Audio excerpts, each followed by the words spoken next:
word.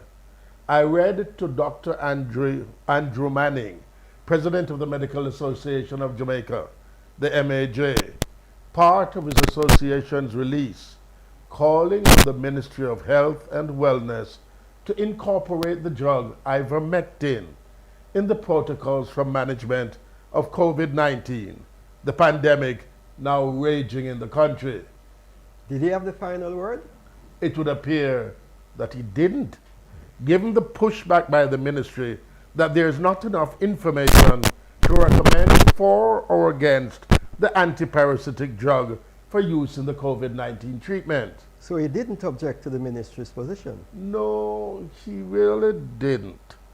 The MAJ will abide by the ministry's decision, though it is standing by its recommendation. It will now turn its attention to assisting with effective vaccination control and has also urged the ministry to redouble its efforts to address bed shortage and to bring field hospitals to an operational state in short order. So, is there a case for ivermectin? It's what we'll first explore in this afternoon's edition of Real Chat. Hello, I am Stratton Palmer. And I'm Curtis Myrie. Welcome to the Real Chat. We are ready to chat about ivermectin. Here is family physician Dr. Garth Rattray, crusading for the antiparasitic drug in his Gleaner newspaper columns. In his column on Monday, February 22, he noted that based on overwhelming evidence, it is prudent to take the vaccine for personal health and for the health of the entire country. He added, however, in classic alliteration, that he was dismayed, distressed, dejected, devastated, discombobulated, disheartened, discouraged, displeased, and despaired that ivermectin is not available in pharmacies as it is safe and can help to save lives. Dr. Garth Rattray, welcome to Real Chat. Make your case on both ivermectin and vaccines. Dr. Rattray, welcome. Hello? Yes, I'm here. Good afternoon. Good afternoon to you, Dr. Rattray. Make your case. Yes, sir. Okay, so for ivermectin, since we're on the topic first, it was originally made to destroy parasites. A Japanese researcher found that in the soil, by the way, that it could kill parasites, screwworms, head lice, scabies in human beings, by the way, too. Animals, of course. Any kind of gutworms and these things. It's used right now in Jamaica for head lice and scabies, among other things. It was never really intended to treat viruses, but it's way back in the 70s, so it's 50 years it's been around, whatever you can do the maths. It's very, very safe. I mean, as safe as a drug can possibly be. It was found that it tends to upset an essential intracellular transport process to which viruses use to suppress our response to them, right? And in doing so, and it's also thought to be anti-inflammatory, in doing so, it can disrupt how we get infected by viruses, which they were trying to use it for things like Zika and dengue and chick V, yellow fever, and so on. You said, but of course, you said it was found to do yes. this. How yes. and when was this when it was found? Well, in regions where they had great use of ivermectin, where they had things like river blindness and elephantiasis, they found people there got these things less. And in fact, they found the mosquitoes who bit them didn't live the usual life cycle of other mosquitoes. They died pretty early. So they figured, wait, it's doing something to these viruses. And that's how they found out. It's really an off-label use. But it wasn't officially used for that reason. So they did research. And they found in the lab, this is very important, in vitro, that it did actually disrupt viral infections. The trouble came now when they said, well, how do you convert it to actually using it in real people, in vivo? Right. And they thought it needed a much higher dose that we could tolerate. So they said, However, people are saying it would still work because remember, they say it had an anti-inflammatory component to it. And it is found that most people who take it, especially prophylactically, either didn't become infected or they didn't get sick enough to go to hospital. And those who got sick didn't go too sick into like severe cases and stuff. Now, it's not my research, and in fact, there are doctors like a Dr. Pierre Corey who went to the American Congress and begged them to actually get this drug repurposed. And a Dr. Tess Lawrie, Lawrie, who also did it, and she's begging the British Prime Minister because their Ministry of Health kind of said, no, they nixed it. The problem is that it is not around long enough, but in these times when you have real life evidence, instead of going through the normal studies where you have to give so many double-blind studies for how many years, evidently it does work. And here's my problem now. Since it is safe and cheap, and let us say for argument's sake, may work, that's for argument's sake, what's the problem? No, the government cannot say, use it as an off-label drug. That's illegal. They can't do that. The government cannot say, let us repurpose it. That's for people like WHO and so on, which they have not done it as yet. I use the word as yet. But they cannot bring it in the island and leave it because it is already here, and I repeat, for other reasons. Bring it in enough so we can decide, because again I say it's fairly safe. Well, safe, very safe for a drug. So we can decide who will prescribe it to, especially prophylactically. Now here's the sad news, and I'm probably going to get out of flack for this, but I happen to know for a fact that it is being used in our hospitals in severe cases. I have a patient who passed just recently who called me, could hardly speak, or you can imagine how he sounded like, to say that they're going to give him this drug. He should sign something first, because of course, and they say if it's okay if it's COVID, of course he didn't make it, but to give Ivermectin at that stage is unfair to him, false hope, and unfair to the drug. He went to get a negative, it didn't work very well. And then now I get confused. Maybe you can help me, sir, because I hear you went to St. George's College, right? Yeah, so them say, yes. Well, so did I, so we are supposed to be intelligent. Maybe you can help me out, because it's way beyond my thinking. If they say, and I quote, they say, that it doesn't work, why are they giving people who are moderate and severe? Why? If it's not going to work, why are you giving people that are moderately ill, and they are, I know, are severely ill? Doc, that is what, is it something that can be had on request by the family of the patient? Because some of these drugs are really comfort drugs, and if they feel comfortable that they should get it, then it is prescribed? No? No. It's not as yet allowed to be released open like that. It's not in any pharmacy has it, right? It's prepared for the animals, right? At these farm stores, I think they have them. But tell me up front, what's the difference between Ivermectin and Ivermectin? I only know of Ivermectin, so I don't know what that other one is. It is a derivative of Ivermectin, because that was originally the drug. But then, as you said, essentially for animals, but now humans use it, and it is a broad spectrum safe, so that qualifies it. It is easily administered, and it's a one-dose drug. Well, there's a little trick to it, Remember that animal preparations are not our standard. They have a much higher rate of metabolism, and they can break down things we can't. Yes. So to use animal products is not considered safe. Yes, and this leads me to this question, because this is the flag, I suppose, that the ministry is waving.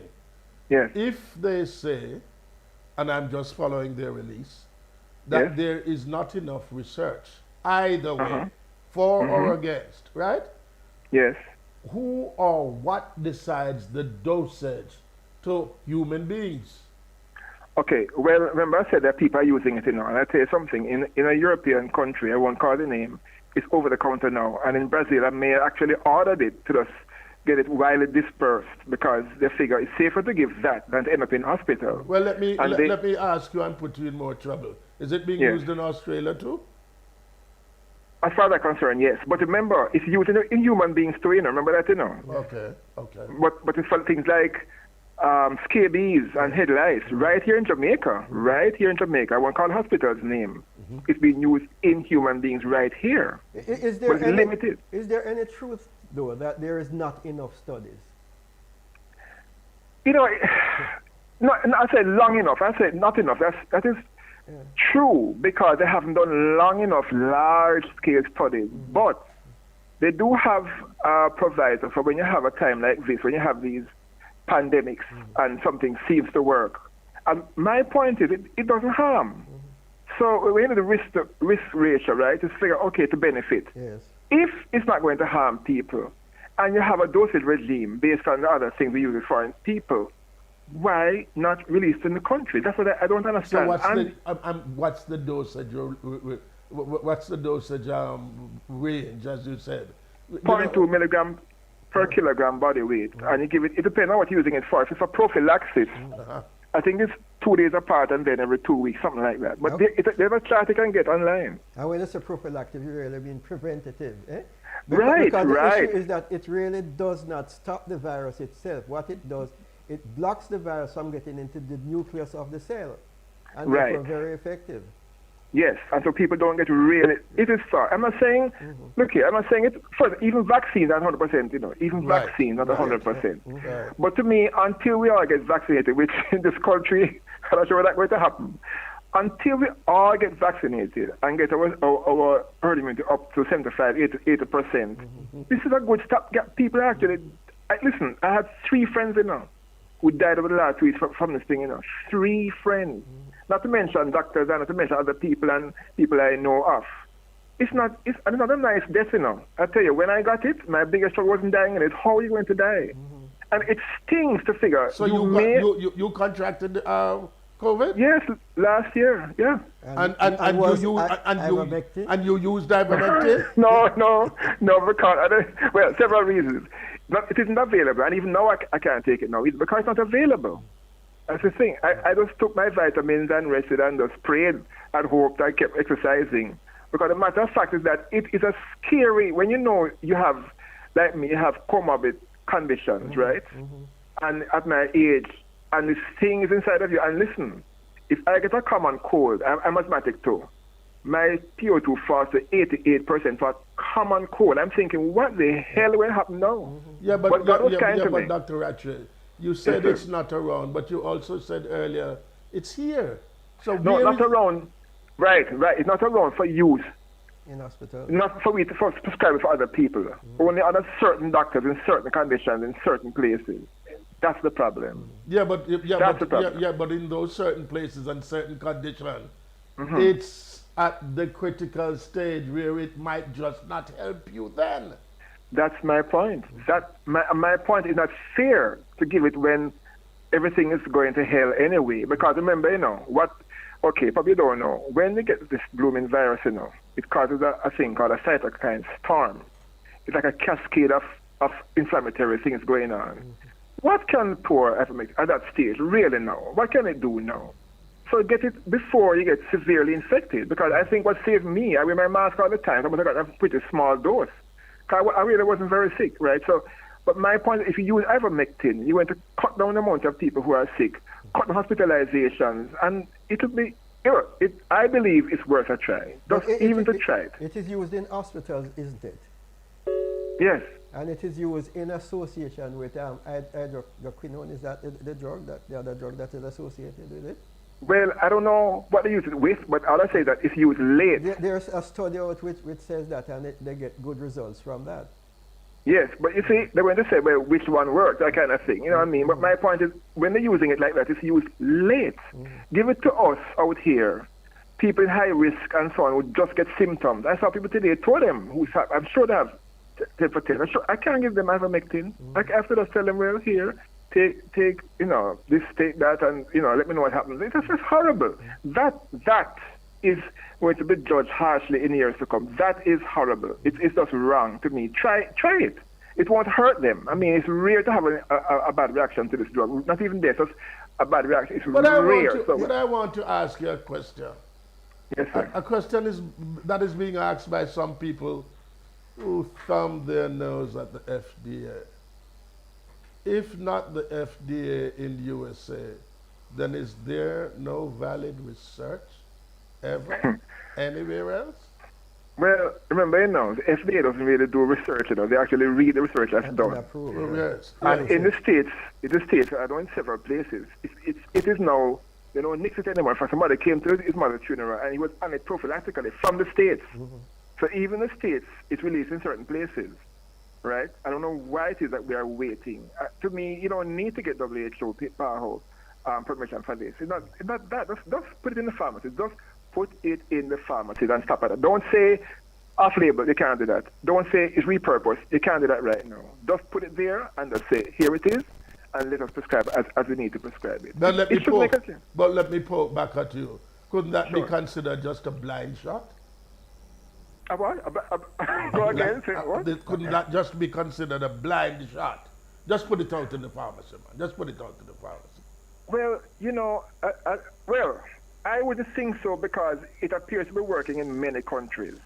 That's one thing. The second thing is that if you are in a situation where somebody sees the arrow coming at you from all angles with guns, you just, of course, fire a shot, yes. Why not? It might hit somebody. But it is not bad. In this case, it's not bad. There is evidence. Mark, you must say, it's anecdotal. But there is evidence that it does. My biggest point is this. It's not harmful. It's being used anyway. Just leave it in the pharmacy so we can prescribe as we see fit. That's all we're asking. Not to do any repurposing and any off-label. No, not asking for that. That may take years. That's all we're asking for. And they refuse to do it. Instead, few doctors, special cases, late. I'm sorry, I can never play this voice message. This guy he couldn't even talk to me and asking me, what do you think, doc? What do you think? Should I sign this thing? Let me know. Get back to me. And he was basically on his way out. So they told him that if it is COVID and it took up like to get test results, he'll be okay. Well, he got it late and he's not okay. Can he pass? All right. Those things get to me. We can't let you go without a word on vaccines as well, because all the fears that are harbored, right? About vaccines. Good? Yes. And as you said in your article, an overwhelming evidence, right? That it will help the vaccine, right? Yes. It is safe. It is prudent, you say, to take the vaccine for personal health and the health of the country. Yes. You must be hearing some of the fears. You must be noting and acknowledging some of the fears from your very own patients, friends, family. And colleagues. And colleagues. And colleagues. How are we going to deal with this, Dr. Rattray? Well, let me speak a little slower. I tend to go fast. One is that the one that we are getting, the AstraZeneca, has not caused any severe reaction. Knock wood. It has not. Worldwide. I mean, they've given millions and millions, and nobody so far has had a problem with it. With any by the sick and the drop down. No. So that is good. Right. Second thing about it is that what you're hearing is from people who they're just mischievous. My own mother is 94 and a half, and she was very concerned abroad, concerned because she hearing how people die and she sits up and down and there's a reaction. And even my mother, who didn't want to risk her 94 and a half years on a joke, the common sense told her, you know what? And she did it, and she's fine. Took the vaccine. My point is that when you think about it, if we don't get vaccinated, it's going to take years to reach herd immunity. One, we're going to get left behind because when other countries are ahead of us, I said, don't go to Jamaica, we're going to get a travel advisory because they're not vaccinated down there. Trust me, we're going to start losing some serious money. Two, we're going to be sick, we're going to die and keep going like that. I just can't understand why somebody who knows this thing is safe, very, very safe, not take a simple vaccine. We take vaccine all our lives. We take vaccine all our lives. I lost count of vaccine I've taken, I've lost count. So I don't understand why. It's not going to make you impotent. It's not going to put chips inside of our body to trace you. And maybe that man, he's rich and body worried about him. No, it's no such thing going to happen. Let me ask you though, is there an inherent danger down the road that is not known of yet? Because time has nearly elapsed for that to be proven. Okay, so since everything is on warp speed. I understand. So, first of all, what a vaccine does is to alert your body to an antigen. and you make antibody to destroy the antigen. That's what it does. There's no reason to believe that down the road it's going to morph us into some strange being with some diseases. None of the others ever did. None of the others ever did. And by the way, these things didn't start development this year or last year, you know. It started way back when the first SARS and MERS, which are far more deadly than this virus, believe it or not. But they got sick faster, people know you're sick. And they just put it on the shelf because it kind of got better. They said, let's take it off the shelf and let's just tweak it for this virus. It's not new. Is that where some of the anxiety comes in, that people know that this thing has been around, and so it leads to the conspiracy theory that it is there for a particular purpose and was released at this time? Right. Well, honestly, I don't know if people can twist or warp things, but if as a scientist, I'm saying to myself, it's been there. They were like running a you race and you start at a running pace. You don't start from scratch. You're running already. Then you start to get so it's got a running start and it got tweaked. It's not like it's been there waiting to get us. I don't think that kind of way. To tell the truth. But my point, it was not shortcut or sped up or any way compromised. It's a good vaccine. Yeah. All right. I have to put the hammer down, so thank you ever so much. Thank you so much, Dr. Ratchett. And we'll hear much more about this. Very interesting and engaging. And listen.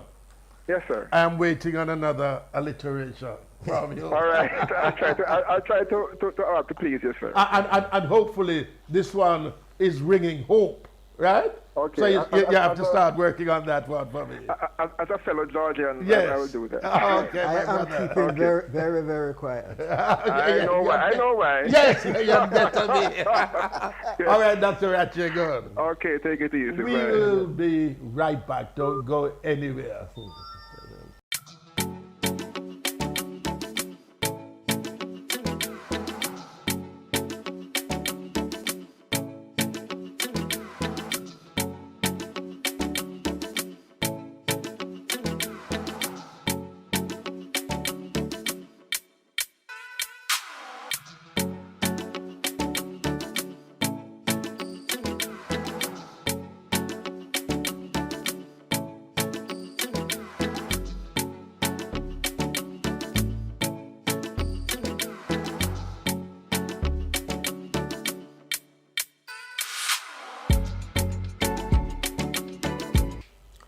Welcome back to Real Chat, the platform for all that's intense, engaging, about all that you want to speak.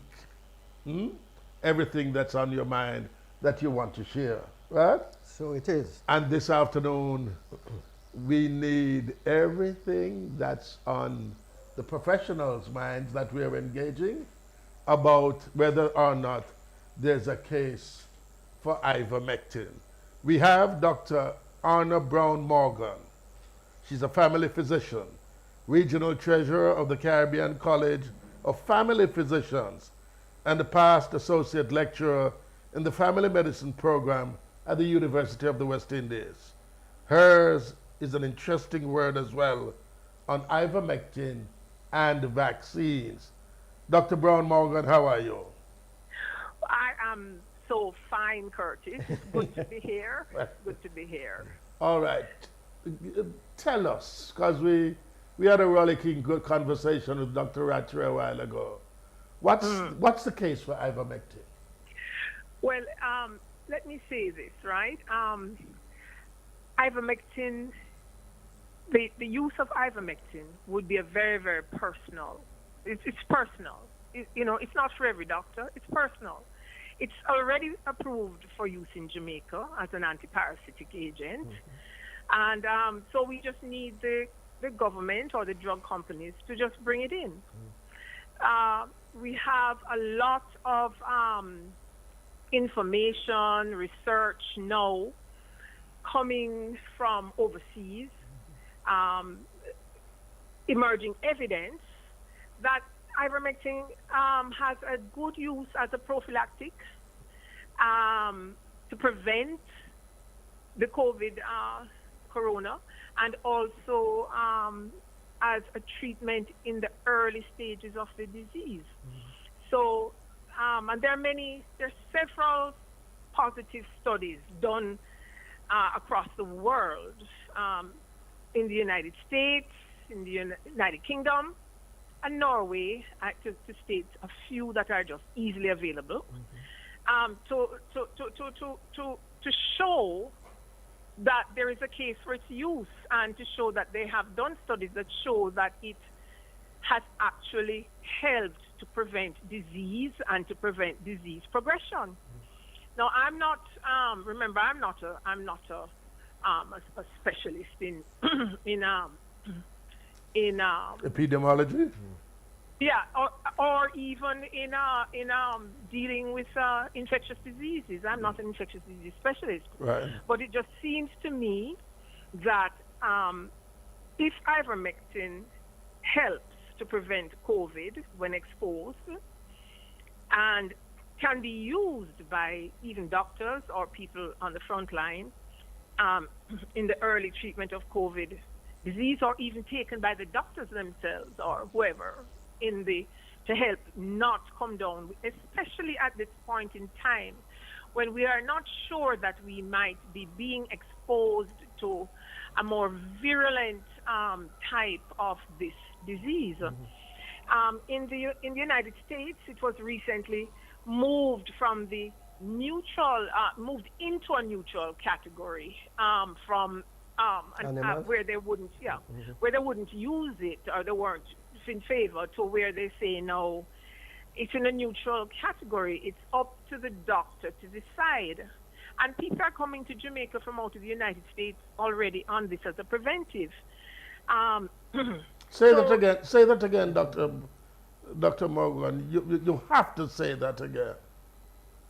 That people have come in, patients have come into the island who have been prescribed ivermectin overseas and in the United States. So this means that they're leaving it to the discretion of the physician to choose or not to choose to use it. It's the physician's choice. Is that clearly understood by doctors in Jamaica? Because the Ministry of Health seems to have a position on it, which makes them a bit nervous and even a bit reluctant to want to use it. But, well, I would tell, there's so many people who just, take a position without doing the research, without doing the reading, without checking it out. And that includes several of our colleagues, too. That suggests a certain amount of lassitude within the ministry, because they should be I'm not going to criticize the ministry. At this point in time. What is preventing approval?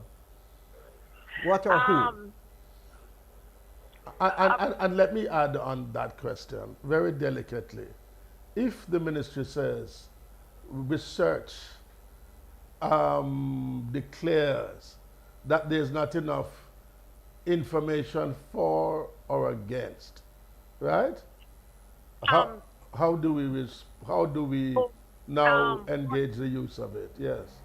Well, what I would say is that our government tends to be conservative, and it's in a protective way, because if it's not, even with the vaccine issue, it has said that it waited on proper,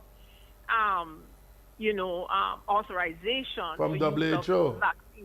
WHO before they would take it or purchase or put money against it. And let us all note that the WHO has only authorized AstraZeneca to date. It may just have recently authorized Pfizer. No. Well, the point is that is the route our government takes, and it is a route which protects it against suits, which is important. They don't want to make a mistake, because they make a mistake, we will cut them down for it. Right. So we would. So so with the ivermectin issue, and with the whole knowledge that there are many countries that are using it, over in Australia, other parts of the world. There is no reason to prevent it from coming into the island. It's already on the list, which is not a allowed question into the for you, island. but an observation. If these countries are using it, there must be some safeguard against lawsuits. Shouldn't there be? And should we find out what is happening there? We could, but what I will say to you at this point in time as a physician out there, we are seeing so many people, youngsters, now, who are entering hospitals and they're very ill.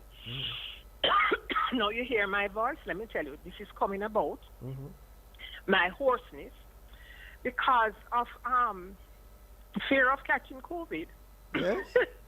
Yeah, because how does that work? Tell me. Yes, I'm telling you.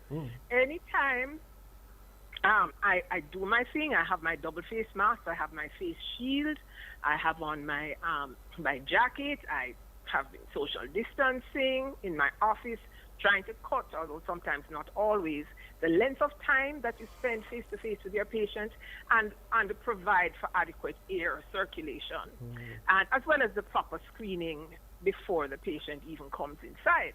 But sometimes you miss, and then you hear that patient calls back, yes, I'm COVID positive, and so forth. Now what do? Okay, I do things like I gargle with warm salt water. This last time the water was too warm and too salt. So but I want to return to something that you said earlier.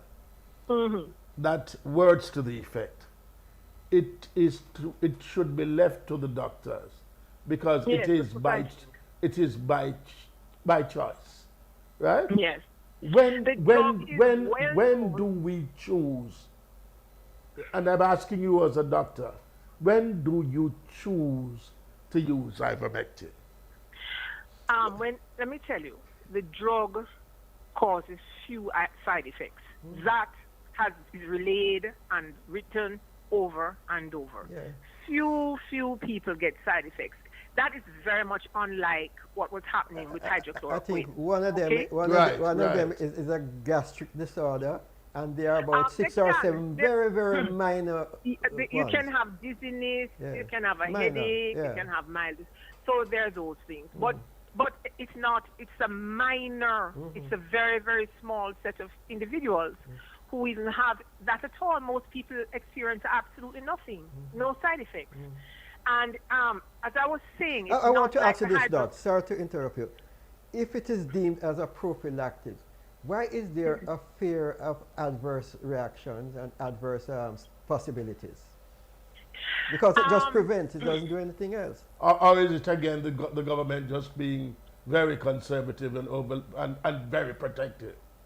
What is it?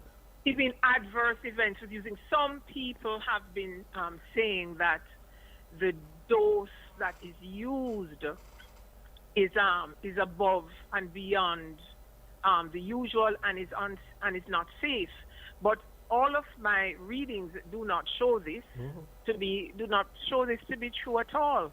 When I look at the dosage in the documents, they're not abnormally high doses at all.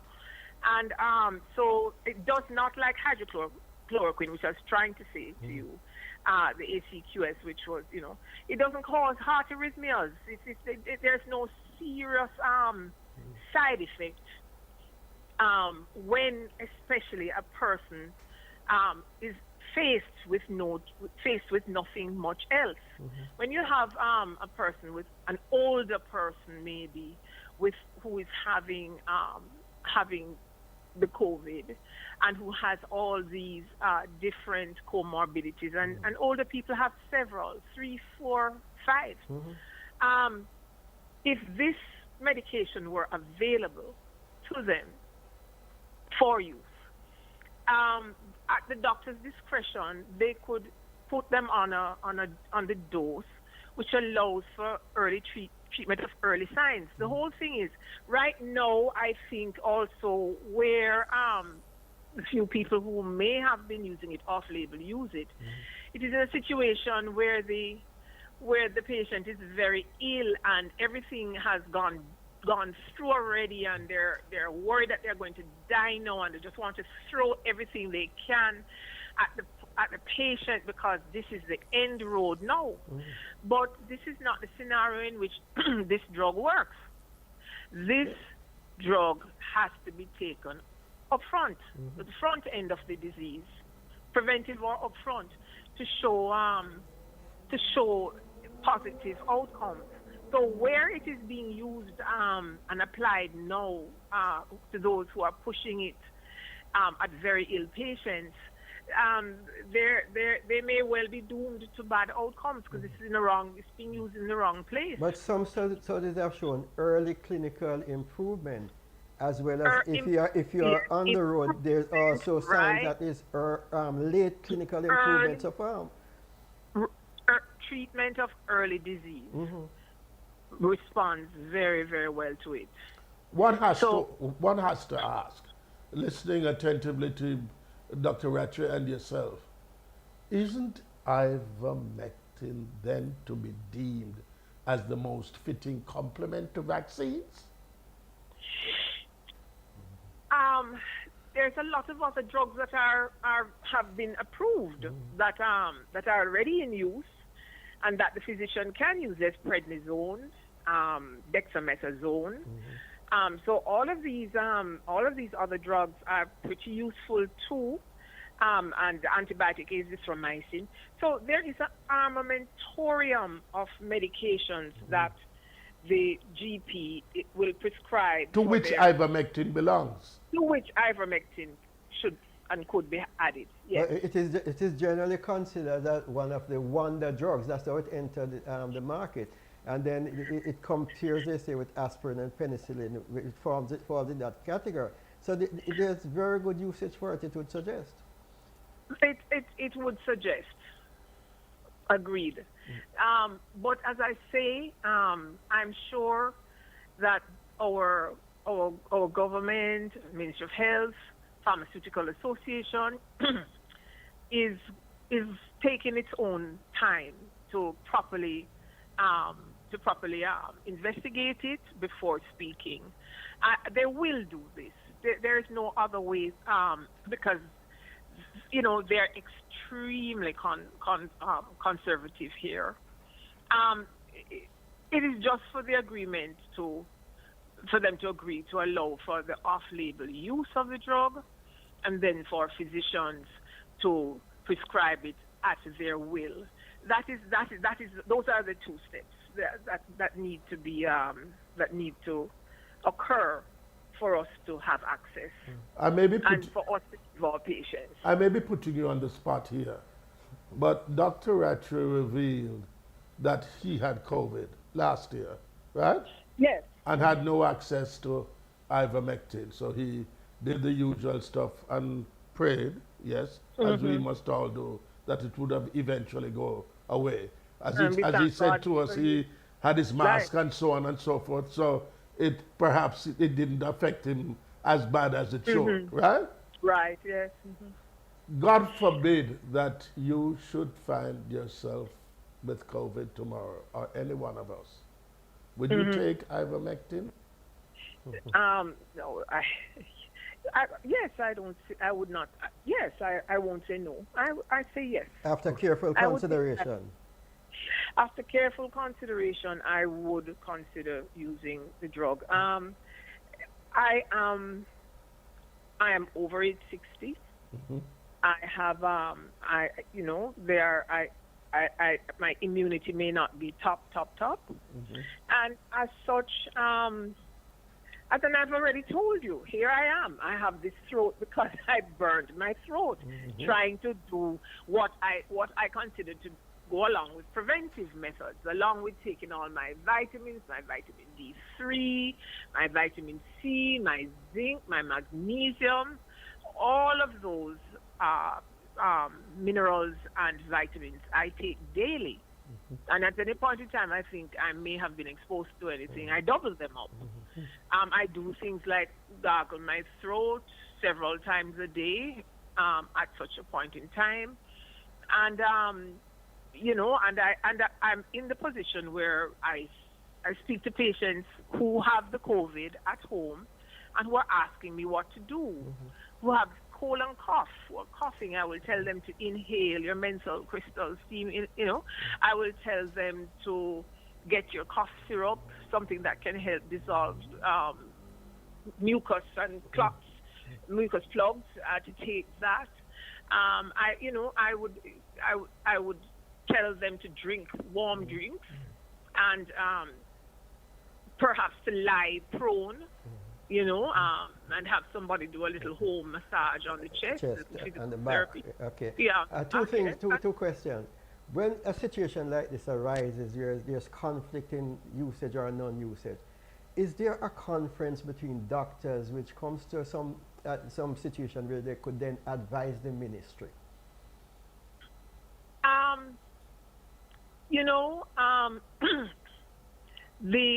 The Medical Association of Jamaica already came out last week asking for the use of ivermectin to be approved. And I think the reason why is because doctors are already using it, and it just adds something.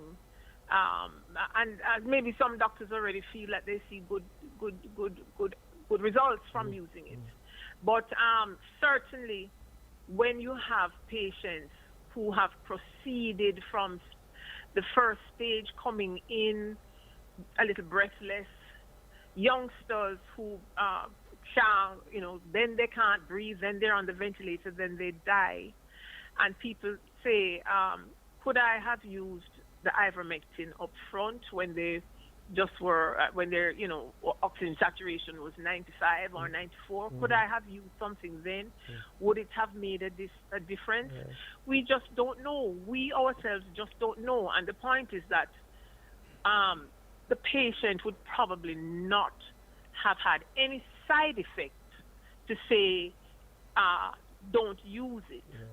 But we will never know whether we could have saved that life.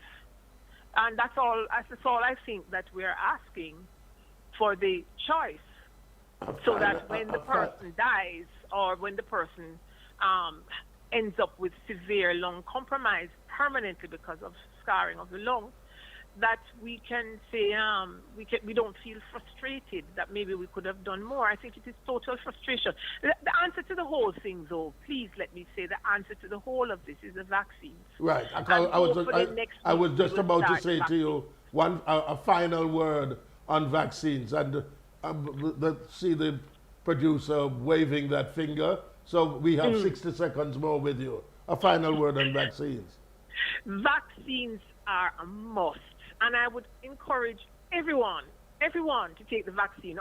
You see all these party goers who want to party and might end up with fines or whatever. Remember, if everybody inside of the party has a vaccine paper that says they've been vaccinated, everybody, at some point in time coming up in the future, the government will allow them to meet and mingle. My final 30 because they all seconds, have been vaccinated. So that's it. I saw a patient yesterday. She did not believe in COVID till she got COVID. I saw her in my office. Said, Doc, I didn't know anybody with COVID. I know now that COVID is real. Final question. I got it. You mentioned Please the word. don't wait. You mentioned the word plug earlier, and they say in South Africa, doctors use that procedure that once you remove that plug, then it eases the situation and has saved many lives. Is that being used in Jamaica?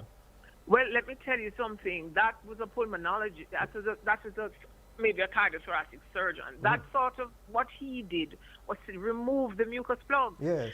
Directly. He has put himself at risk over and over and over. I only hope he's still alive, because that procedure is one in which he exposes himself a lot to the virus. But also would also be extremely expensive. I mean, it would be a very, very expensive procedure. I don't see this as something that would be available to any but somebody. I'll do it, save lives. Although it saves lives. All right. Dr. Brown Morgan? I It's been my thank you pleasure, so sir. much. We thank you so much. Thanks for joining us. Thanks for joining Yes, us. Right? yes. And it was eye-opening on what we may adopt in this crucial Me. fight against the pandemic. The end is the vaccine. The Everybody vaccines. has to take it to relax and to regain normalcy. Please take the vaccine. You Think have about- convinced me, Doc. Yeah. I hope there's a particular person in the room. I won't address gender. I just hope everyone in this room here, in this makeshift studio, that's bedroom, is listening. Thank you so much, Dr. Morgan. God bless you. Good. Thank you. Right. Bye-bye. Bye. Share, subscribe, contribute to the program through the app $ Real Chat. Don't go anywhere. We'll be right back.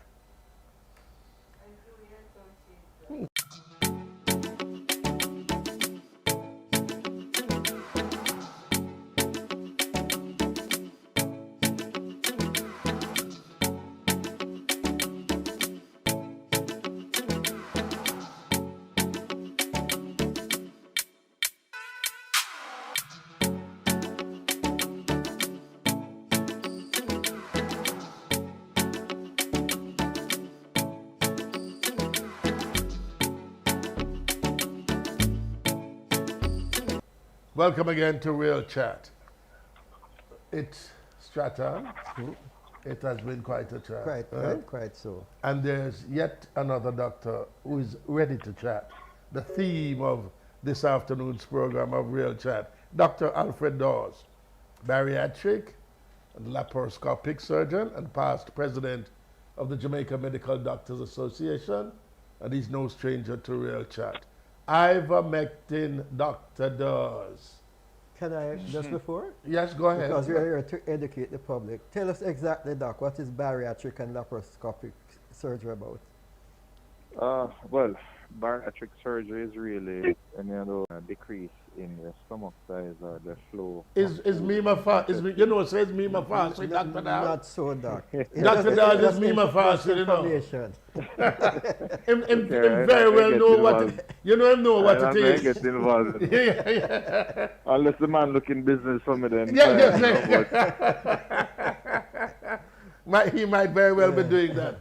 But ivermectin, is it to be considered? Is there a case for it? I strongly believe so. What ivermectin is, as you probably would have been talking about, most people would have been hearing about, is that it's a worm medicine that is mostly used in pets for heartworm, and they use it in cattle, horses, etc.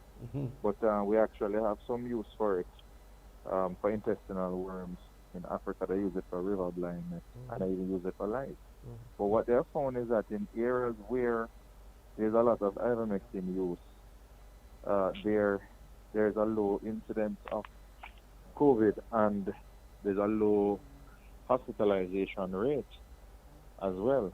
So they started some research. They found that it does kill the virus itself in the lab, but the concentration of the drug to kill the virus is too high for the human body. But what they did find was that even at lower doses, it worked wonders in terms of persons who had the illness. I mean, I have one example as well. Somebody who was pretty ill. They started to come around in 24 hours. But that's just what you would call anecdotal evidence. Right. There are a lot of studies out there now that show that it does work to decrease the duration of COVID, the severity of the symptoms, the possibility of being hospitalized, and it also decreases the chance of you contracting it and spreading it to other people. There's such research. What's that? There is such research to that effect. Oh yeah, there is a lot of research, and every day the research is getting more and more convincing. But we still keep on talking about the original research where they weren't too sure of what the dose would be to kill the virus itself. But even in Australia now, a lot of stuff coming out, to the University of Liverpool, the National Institute of Health in the U.S., they were recommending against it. They changed their position to say they're not going to recommend for or against it, which is basically saying, doctors, you can try it. But still, the WHO and FAO, they have not really included it in their big studies that are going on now, which is the next step that needs to be taken. Because I believe that this is something that can be complementary to the vaccine drive that we're having. From a layman's perspective, what it does, they say it doesn't actually kill the virus itself in the human body. What it does is... It does inhibit the virus. It inhibits because it prevents it from destroying the nucleus of the cells and allow it to fight against and suppress. So it basically helps to give our antibodies or immune system a fighting chance. Yes. Which is what the vaccine would do as well, and what is causing this virus to attack persons who have any of these chronic non-communicable diseases that make them immunosuppressed. It's all about the immune system. Let me. I'm just thinking aloud. It might be politicking because of being conservative and wanting to protect themselves from lawsuits. But could the holding on to the research, the prior research that says not yet, could it be that they felt that in the areas where there was high use of ivermectin because of river blindness and so on, they might be thinking as well that it could be other variables and other factors? So one wouldn't be sure that it is the ivermectin that was really and perhaps helping alone? Well, that's a good question. And initially that was the argument, that it must have been something else. Maybe the persons who were living in these areas, they had different diets, and their immune system was healthier because of the natural living that they had, and they didn't have any of the processed foods and so on. But when you took the ivermectin and you gave it to persons like us who were living in more urban areas, who had immune systems that were compromised or healthy, but they had the COVID, the bad form of the COVID, you still found that benefit. So you basically control for all of those variables where you may think that it is because of environmental or dietary factors, and you brought the ivermectin to other people who didn't have those environmental or dietary factors, and you still have the same effect. So the only thing in common is the ivermectin. And that's one of the other arguments that they were using to say why some of these studies were flawed, because in some of the studies they use other combination of drugs. Some use hydroxychloroquine, some use vitamin cocktails, and so they're saying, it may be something else that caused the beneficial effect. But the truth is that when they looked at all these other things, independent of ivermectin, the only thing that is common to studies that show an improved benefit is ivermectin. But some people just refuse to look at it because they don't have these top quality studies coming out of first world countries. There are a lot of studies coming out of Egypt, India, Bangladesh. All of these places where we're lesser countries, so they can't accept that these universities and professors will be producing good work. There's a lot of colonial bias that's left back in the field of research and medicine. And in addition, the politics of trade. The politics as well. And then, people the marketplace politics, because the vaccines are at a particular cost, and the ivermectin is relatively affordable. Let me ask you a question in relation to that, Doc. There is a parallel now with the amount of vaccines which are coming on the street in rapid fire. Was there any element in your mind of collusion, or is the study that was there shared around the world? I think, well, the with me in terms of suppressing alternative treatment. Yes. I think there's a natural bias. The money is going to go towards the vaccines because that is where the money is to be made. I mean, Pfizer alone is going to make probably about 18 billion this year alone, 30 billion over 2 years. Ivermectin is a cheap drug. It costs about 60 cents right now, and that's an inflated price. So, if I marketing ask, machinery is going to be behind the vaccine. right. If I asked Dr. Brown Morgan a while ago, Dr. Arna Brown Morgan, I'm going to ask you too. Would you use it? I am dying to get some to use. Actually, somebody wants to get some from me, but I have so many people around me who are more vulnerable than myself. They want them as well. So as soon as this thing gets in the country, I'm going to get a stash for my family and for myself. But like Dr. Morgan, you would encourage everyone to take the vaccines. Oh, no, as I'm saying, in addition to the vaccine, because it's basically an immune booster, the vaccine itself is not 100%. So if you add something, everything has very, it's like not either or. I think it is complementary. So if you took the vaccines, you're saying you would take the vaccines and still take ivermectin as the booster? Yeah. Okay. And if I get COVID on the vaccine, I'm still going to take ivermectin. Okay. Quickly, we have spoken to 3 doctors, and they seem to have a favorable view towards this. How is policy formulated? Is the opinion of doctors taken into account? Well, I do know some doctors had made some presentations to the Ministry of Health. Dr. Charles Royce is the person who comes to mind because he has been a strong advocate. And I think that he, more than anybody else, has done more to advance the knowledge of ivermectin among the medical fraternity. But ultimately, it is the technocrats of the Ministry of Health who have to make the decision. And I don't know where they place more emphasis on, if it is the opinion of the local doctors or the advice from FAHO. All right, Dr. Dawes, quite thank you so much, and engaging as always. Thank you so much, sir. Nice. So I'm going to go, listen to me now. I'm going to give you a call, you see? Because when the show done, somebody going to point to my stomach. So it's all right.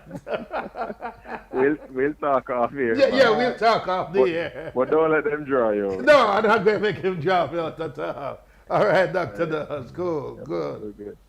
It's Real Chat. We take a break, and we'll be right back.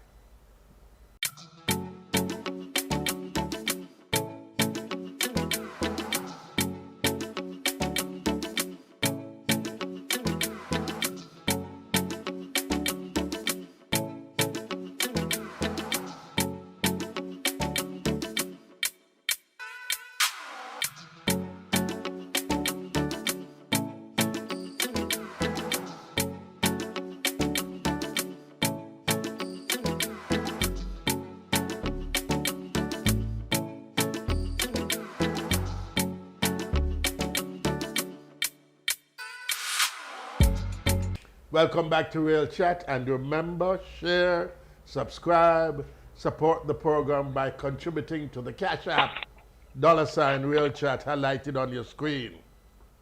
Players?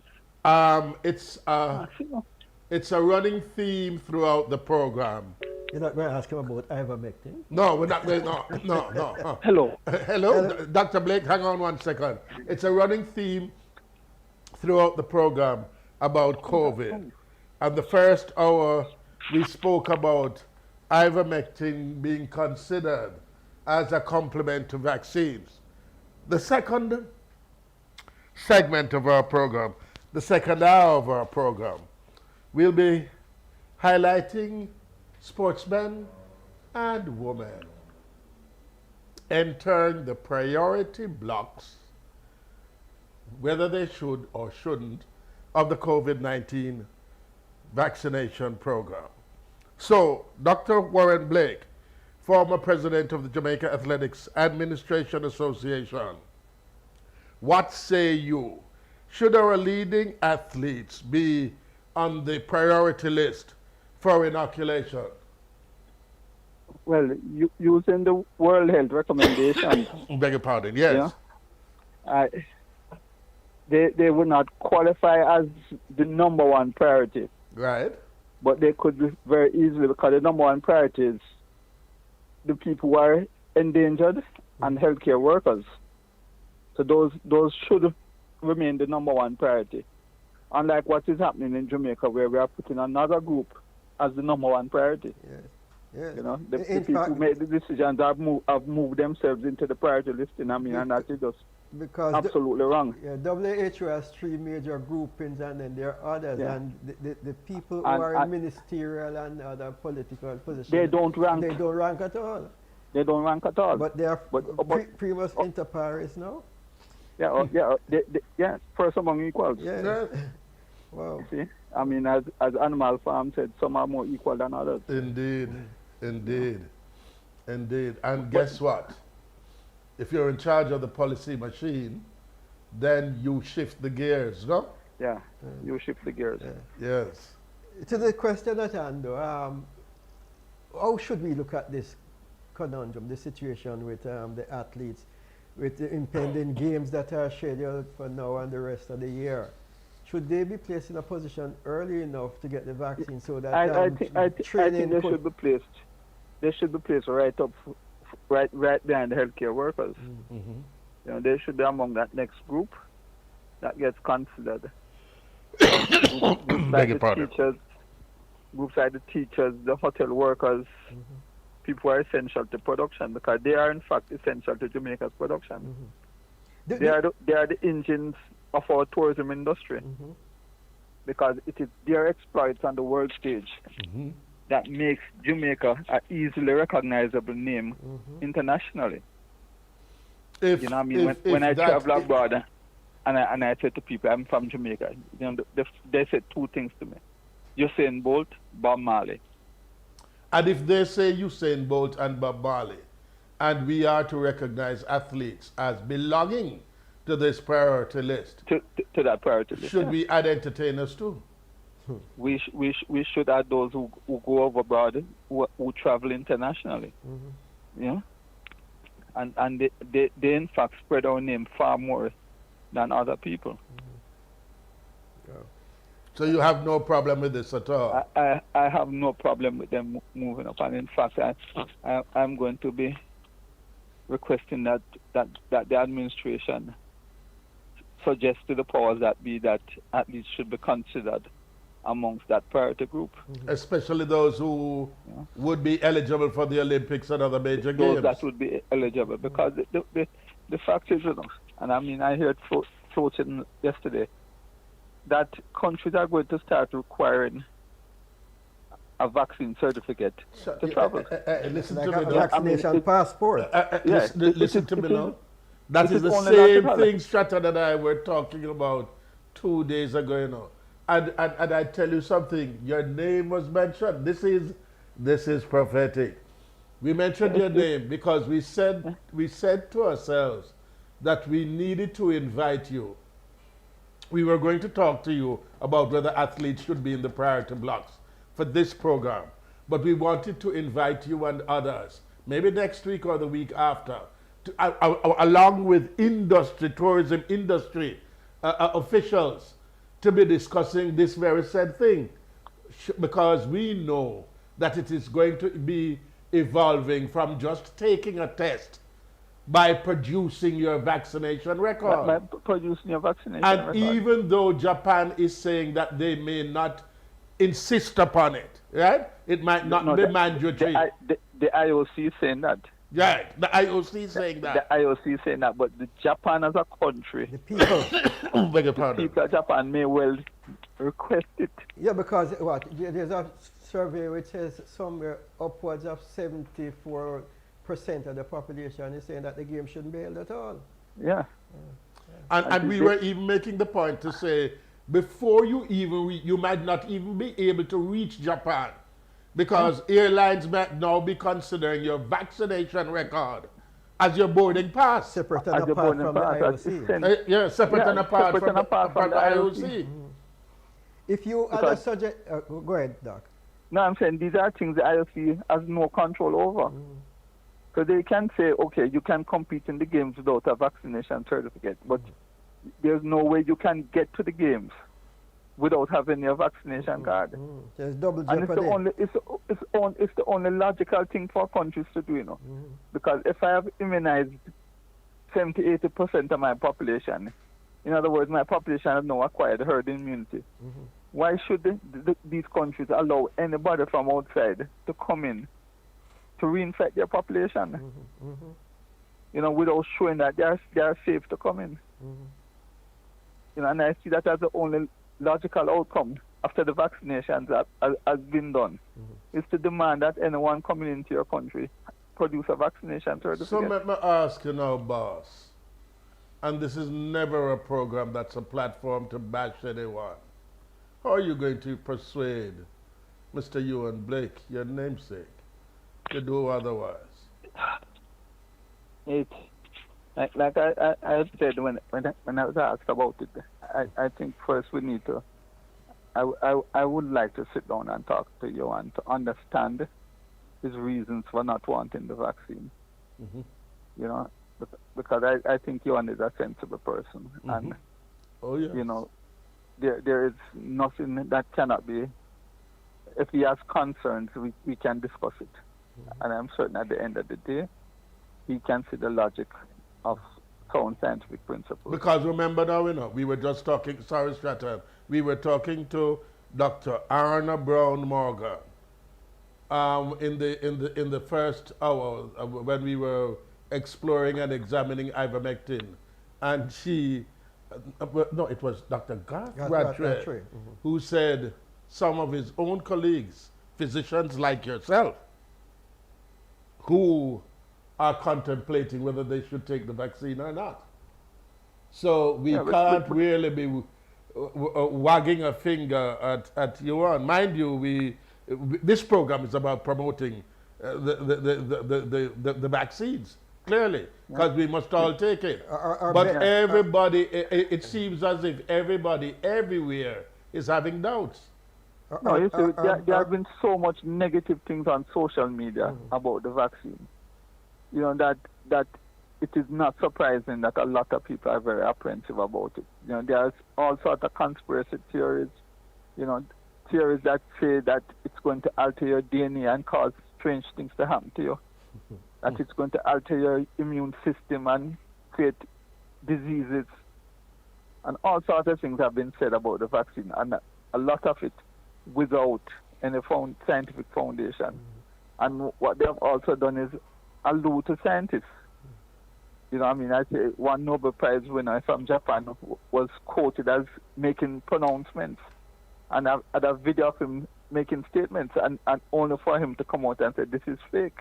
You know? All of these well-organized propaganda against the vaccine. I mean, I'm not surprised that people are a bit apprehensive. Do you then see the need, Dr. Blake, that the position that you have taken really is asking the local administration to have an education program to all athletes about the merits of taking the vaccine? Yes, I think that is something that the local body needs to consider seriously. And let me add to this. Let me seriously add to what Stratton is suggesting, that athletes themselves are used in the whole promotional programs, in the ads and so on, to encourage people, to persuade people to be using the vaccines. Because in the advertising campaign that the Ministry of Health is considering, persons from various quarters that we would all be listening to right? Because of their spheres of influence, athletes, entertainers must be engaged, no? Yes, I think we should engage everyone who has a public face and who the public will listen to. That they should all be engaged to support the campaign for vaccination. I mean, as I've said to people, I have been in medical practice long enough to remember the days of diphtheria and tetanus. And these are diseases that no young doctor now knows anything about treating. But those things were commonplace when I was when I just graduated. Because of vaccination, we have all but eliminated those diseases out of Jamaica. Could funding be a problem for the local association, and how would you address that problem? Could you seek help elsewhere, Doc? Yes, we could seek help elsewhere. Our shoe sponsor has really been very helpful to us. And I'm certain if it's something that we can make a pitch to them that it will help our local athletes and get them back on the international stage, that they will be only too glad to help. So it is something that funding can receive, not just from overseas, but even locally. Because the local sponsors, all our local partners, all have a place to play, because everyone benefits when track and field does well. Should you benefit from tourism dollar? Well, that's an argument I've always been putting to the tourist officials. Didn't know that.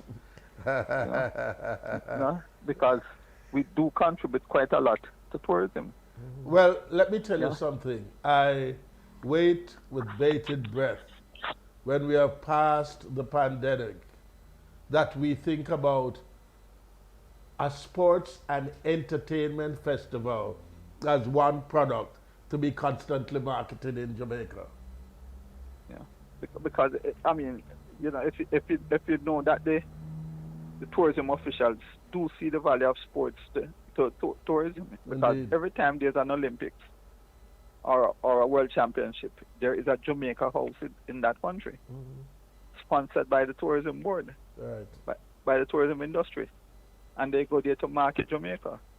And it's something I've said to them all along: spend some of those dollars on the product, on the athletic product, and let us become even better than we are. And Jamaica will be promoted even more. All right, Dr. Because Blake. every time an athlete stands on the podium to get a medal, and the Jamaica anthem plays, it's more benefit to Jamaica. It's almost as commonplace as the U.S. anthem. Indeed it is. Yes, indeed. Thank you very much, Dr. Blake. Okay, it's always my pleasure. Right. Back in a moment with Real Chat.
Alrighty, welcome back to the Real Chat. We have now online Dr. Gwyn Jones. He's president of the Jamaica Association of Sports Medicine.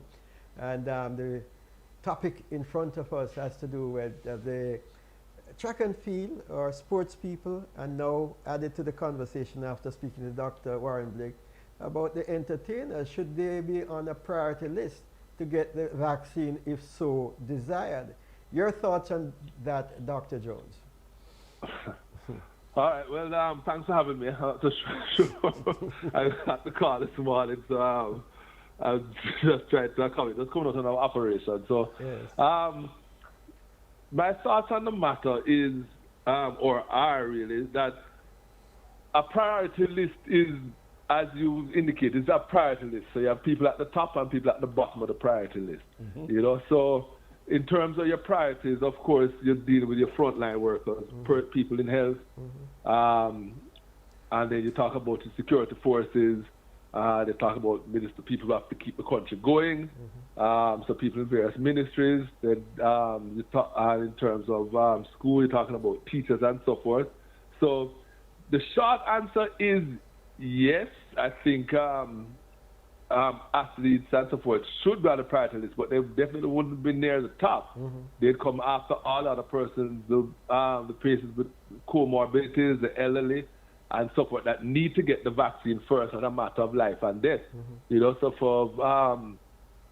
so we'd have to prioritize it that way, but they wouldn't go ahead of all those other persons, health persons, elderly persons, persons with comorbidity who have a risk of severe disease pathology. They catch the virus, and you'd come down the list accordingly, and then athletes would come after those sets up, after the police, after the persons in the military and so forth who are on the front line. By the whole thing, you have the elderly. Yes, those right, as I said, the elderly and patients with comorbidity. So all the high-risk patients at first, you know, but so I do think they should be prioritized, but they're definitely not at the top of the list.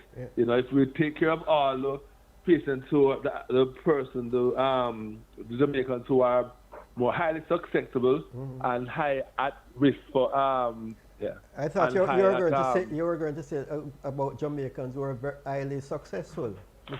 Oh no. No. But let me ask you, was the word. But let me ask you a question that Stratton asked earlier, because you're not only president of the Jamaica Association of Sports Medicine, you have been team doctor to many track and field teams. Huh? Yes, I have, sir.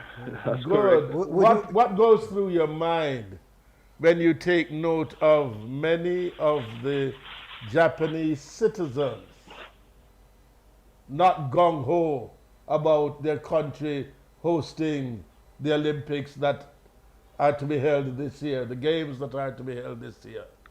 Well, that's understandable. You know, I mean, think about it. There are countries that have closed their borders to individuals, especially from high-risk countries. And if you actually look on the sites in Japan, the National Olympic Committee, the local organizing body there, they have actually categorized all countries, rated all countries, I think from 1 to 3 or something like that. So they have rated all countries in terms of the risk of transmitting the virus. Of course, as you know, U.S. has the highest rating, and so all persons from there, they say, would have to be vaccinated, or come with either vaccinated or come with and they have to be tested before. Patients from athletes from low-risk places such as New Zealand and Australia, where I think they were rated as category 1.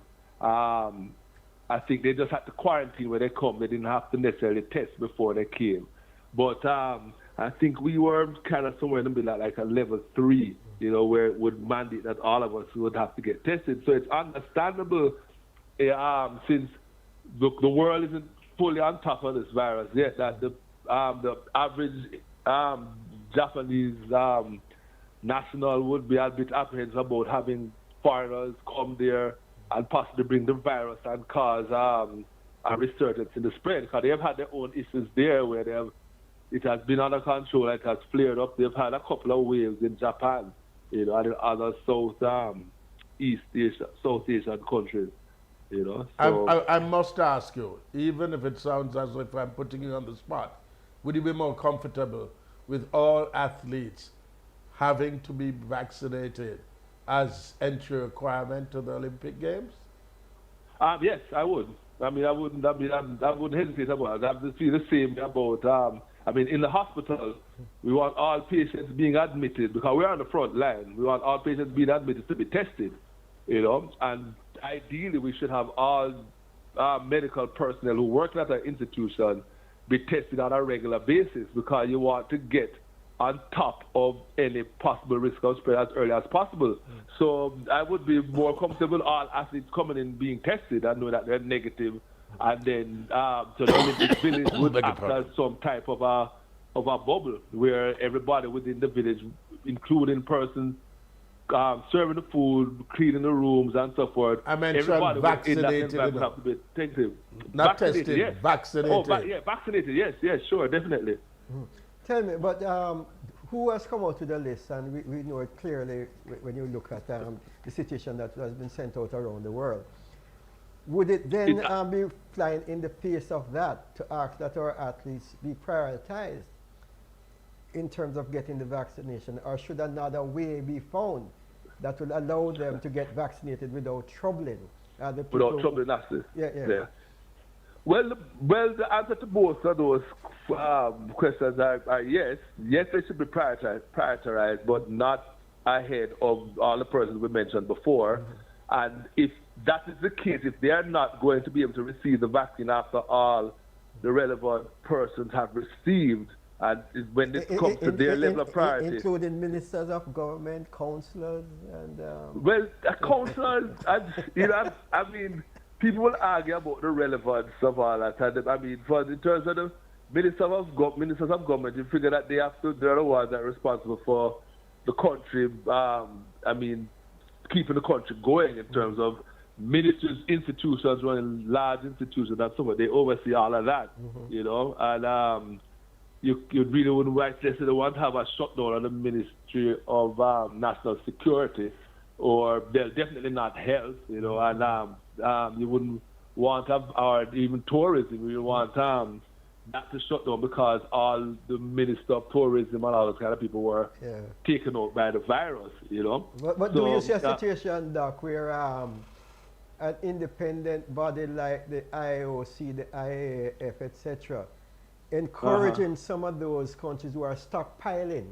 We understand the U.S. now is saying that by May, everybody should be vaccinated. Yeah, but could we then, could they off-lend some of their vaccines to the IOC and coming down to Jamaica to have our people being vaccinated without skipping the line?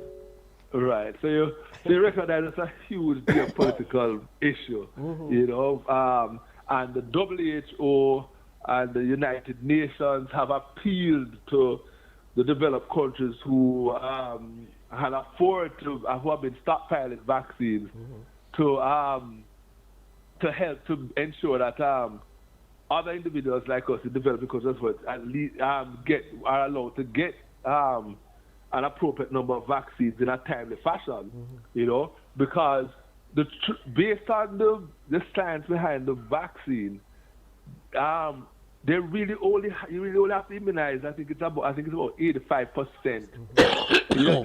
I think it's between 80 and 85% of the population to get 70%. I think. Yeah. 70%. All right, so even less. 70% to get herd immunity. Right. So everybody doesn't have to. So if they have to give every, and I think it's every adult, they have to give every individual there. They really theoretically do not need to, you know. And for countries that haven't started yet, like ourselves and some of our Caribbean neighbors, it seems only fair that they take care of the 70% and then they work out the rest afterwards, while everybody else at least gets their first couple of doses on board. You know, having done the hard work, how do we to get the vaccine? How do we convince our athletes that it's a must? It's a must. Well, you know, in medicine, nothing is a must, you know. Yeah. We make recommendations, and whoever we advise whether you need to have surgery or not have surgery, whether you need to take out a tumor or not, the decision is really up to the patient, or in this case, whoever it is that you're advising whether you're going to take it. So medical doctors, we don't hold on people and cut them open or whatever. They decide what they want to do. We give them... Make a trouble. Make a trouble here, Dr. Jones. Sure. And I say this very quietly. Ewan Blake is not a standalone. He certainly isn't the only athlete The others may not be just voicing it publicly. But he Agreed. certainly isn't the other athlete. He certainly isn't the only athlete, beg your pardon, harboring doubts, right? Yes, and many people have those. Or fears. So you have quite a program to persuade athletes, sportsmen and sportswomen in this country, as part of the whole vaccination program. Agreed. This is not something that you might join Dr. Blake in taking one Mr. Blake aside. This is going to be something that keeps evolving and developing. You're going to have Agreed. more and more athletes wondering about whether they should take it, if it's really going to be helpful to them, just like the man in the street. Agreed. I don't Is disagree. the Sports Medicine Association thinking about that? You are considering Well- what you're going to we do have- with this we development? we have been trying to educate athletes on all aspects of COVID, back to sport, prevention measures and so forth. We had a joint webinar with GC Foster about 2 weeks ago. It was more on the return to sport. And we did mention the whole idea of getting the vaccine there. I think the audience was mixed between athletes, coaches, a lot of people in medical personnel, etc. So we have been in different fora, speaking about the positive things about being vaccinated, you know. And for those of us who are directly in contact with certain athletes, we do encourage them to get it, you know. But that's all we can do. We can educate and advise and so forth. But the athlete's going to have to decide and deal with the consequences accordingly. Teasing question: should it be a prerequisite to be vaccinated before being selected? What if you meet a situation thereafter where the airline say you cannot board without the vaccination? Well, that's the thing. So that's the whole thing. And Dr. Blake was saying that, and we have spoken about the vaccine, Dr. Blake and myself, separate and apart on different occasions when we have spoken. But that's the thing. It's eventually going to come to a point where the decision is going to be made for you. So Blake said he would rather miss the Olympics. He's very clear on that. All right. But that's his choice. I mean, you've heard people make choices at all levels, especially in the U.S. between mask wearing and other things like that and stuff like that. But that's the person's choice. Dr. Jones, you know? we have to go because I could say that a lot of athletes have made the decision to take drugs if it means a shortening of their lives. So they make vicious decisions. So you know how the antidote, you know how strong the anti-doping program is. And athletes still go and they still take banned substances. Right. You know, and that is a very massive program at all levels. Thanks for your time. This is something new, yes. Thanks for your time between surgeries. We were trying to get you a couple of weeks ago for a program, but you were difficult to find. Really? No, yes, you have my number. And if you send me a text message. No, we have It's all right. Now I know how to engage. We have to send a female to find you. Yes, I will text you. All right, Doc. All right, Doc. Take care. Thanks. All right. Good. Take care, Mr. Myrie. Right. Bye. We'll be back.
I'm beaming because I have here my favorite sportswoman, my favorite athlete, actually, Simone Forbes. So you drop one shot. Yeah. That's my favorite test. Simone Forbes, former national Hi. netball captain, representing Jamaica, listen good, in five sporting disciplines. I'm gonna have to Netball. correct you. It's actually 4. It's actually four. Yeah, Netball, basketball. that is out. That's the one that is out. Okay. So Yeah. it's netball, Volleyball. volleyball, softball, and football. And could There have you go. represented Jamaica in basketball. And could have represented Jamaica in basketball. All right. Just too many. Too many. One too many. One too many. The multifaceted Simone Forbes is also, as I'm told, a community organizer. No? Yeah. I told him have about your program, which we'll deal with Oh, you if we did? have time at the Yes. Yeah. end. As yes. to where that is now. All right, Simone. We Hi, have been gentlemen. discussing with the likes of Dr. Gwyn Jones and Dr. Warren Blake what is being contemplated, though the opinions are quite split about having, some say elite, some say leading athletes in the priority blocks for the vaccination, COVID-19 vaccination program. Right. What are your thoughts? Share them with us. All right. So I heard the question you asked the doctor. I don't remember his name. Gwyn about Jones. the list, right? Right. And should athletes be on the list or not? And I heard his response. There's top and bottom. Right. And he doesn't believe athletes are supposed to be at the top. So I heard his response. I'm a little, well, my response is a little different than his. Right. I do believe the people who take care of us and keep the country running ought to be vaccinated ASAP. But I also believe that athletes, and track and field more so than the others, but athletes who represent the country and bring the country, I know Olympics is this year. When Jamaica, when we do well, it does well for our tourism sector. I mean, I'm talking about sports and athletes. It does well for us across the board. And so I don't believe that athletes should be overlooked for this priority listing. I do, however, agree that the athletes who are more amateur or amateurish should not necessarily be on the priority list because they have nothing going on right now. Right. But the sports, like the track and field for the Olympics is one. The football, I think they have World Cup qualifier coming up. Right. Netball, Commonwealth Games is next year, so the netballers have to prepare. Right. The World Under 21 World Championship is December this year, and ladies have not started training because of COVID. And I mean, we're all experiencing that because of COVID. So while I agree that there ought to be a list and a priority list, I do believe that athletes should be in. I'm not saying replace any medical personnel, but we have to find a formula. We're all now existing with COVID without a vaccine. Doctors are practicing, nurses are practicing, putting their lives on the line for all of us, and we do appreciate that. Police, the government, but sports, I believe, is too often overlooked and just seen as, just one of them things there. Recreation. And not the business that it is. Yes. Right. So I that's where I disagree with the previous the doctor before me. That I don't think sports should be at the bottom. I think if for say like the Olympics, I believe those athletes, if they choose to get the vaccine, because it's a choice now, should be interspersed somewhere in there. I don't want the man who said just say use my favorite and use his favorite test.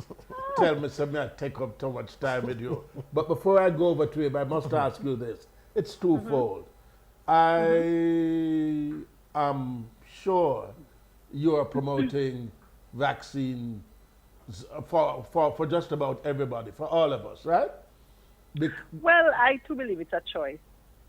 And if, I mean, we need COVID to go away. We all take vaccines. So if you believe that the vaccine should be taken, then you should take it.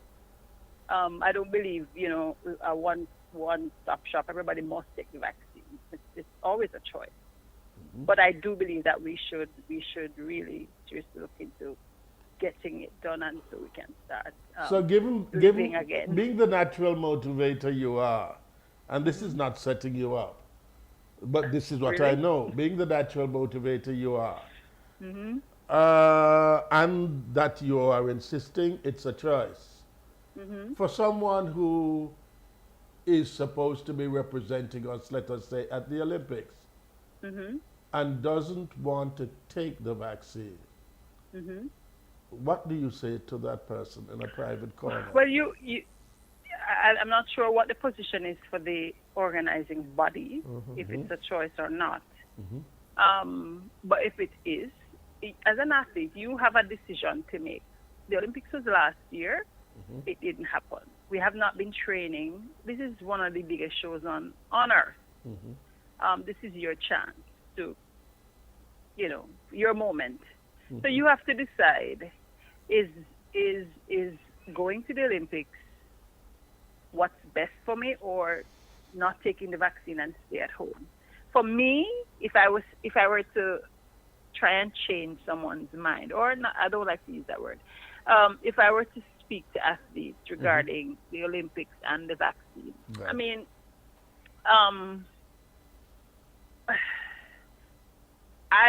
bottom line, I do think it's a choice. However, we have to look at the long-term implications of not taking the vaccination as well.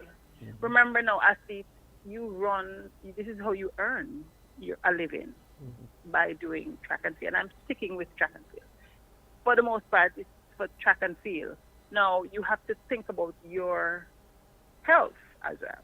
If you choose not to take it and still go to the Olympics, you could be exposing yourself and your teammates and your families to all different kinds of strains that are out there.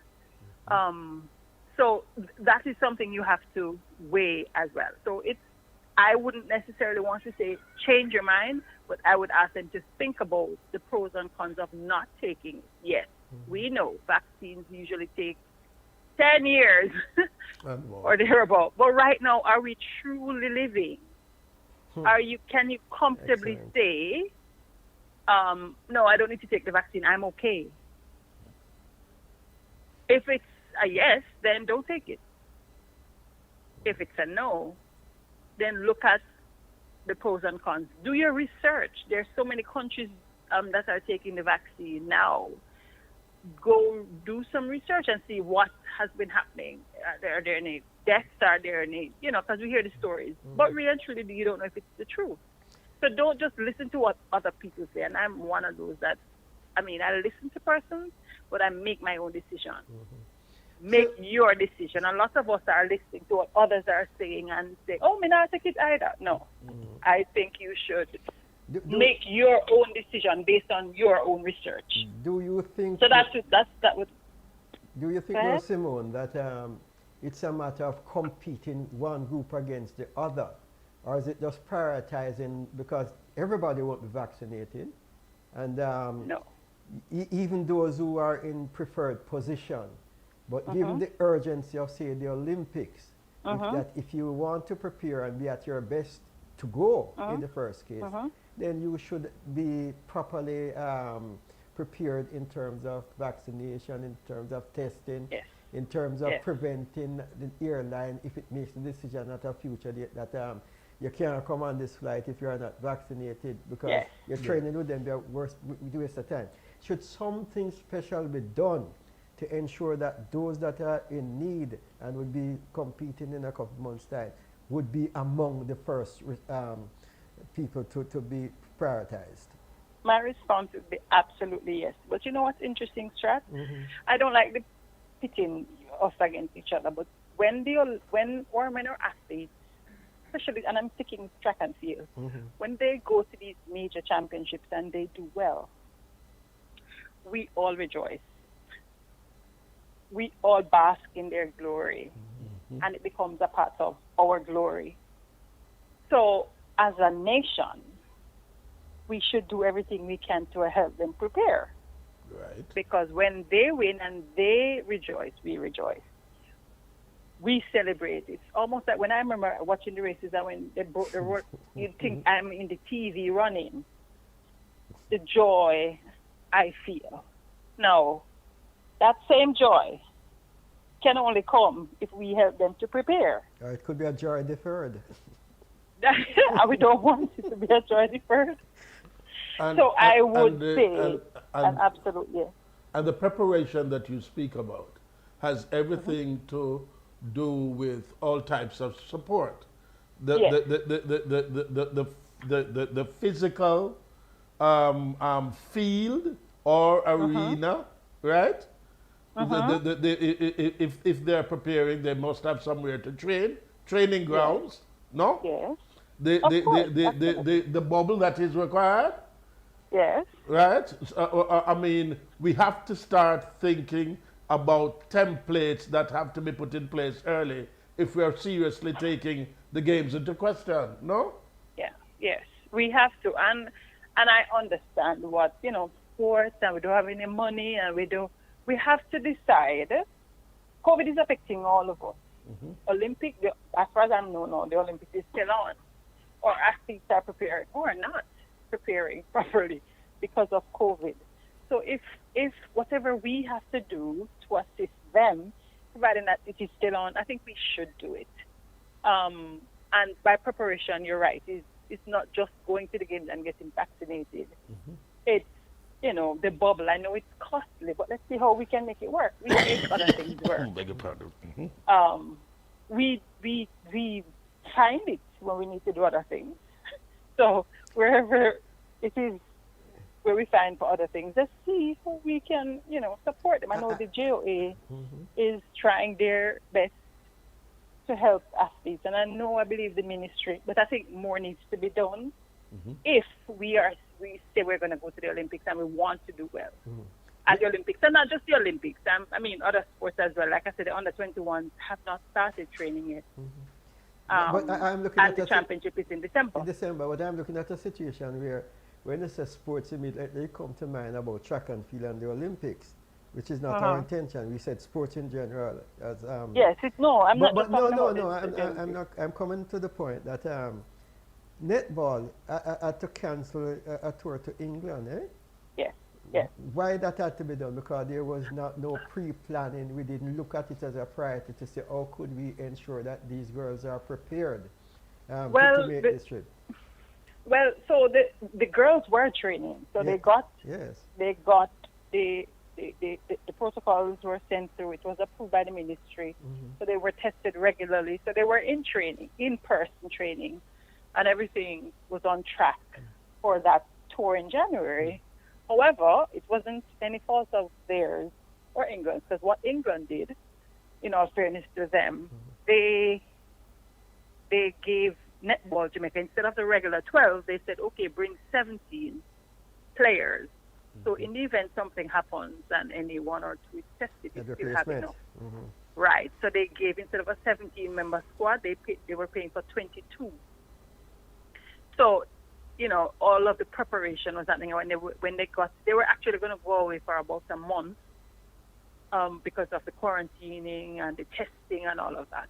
But because of the new strain that was found in England, and so the government of Jamaica cancelled all flights to the UK a couple of days before the ladies had to leave. And did that tournament actually take place?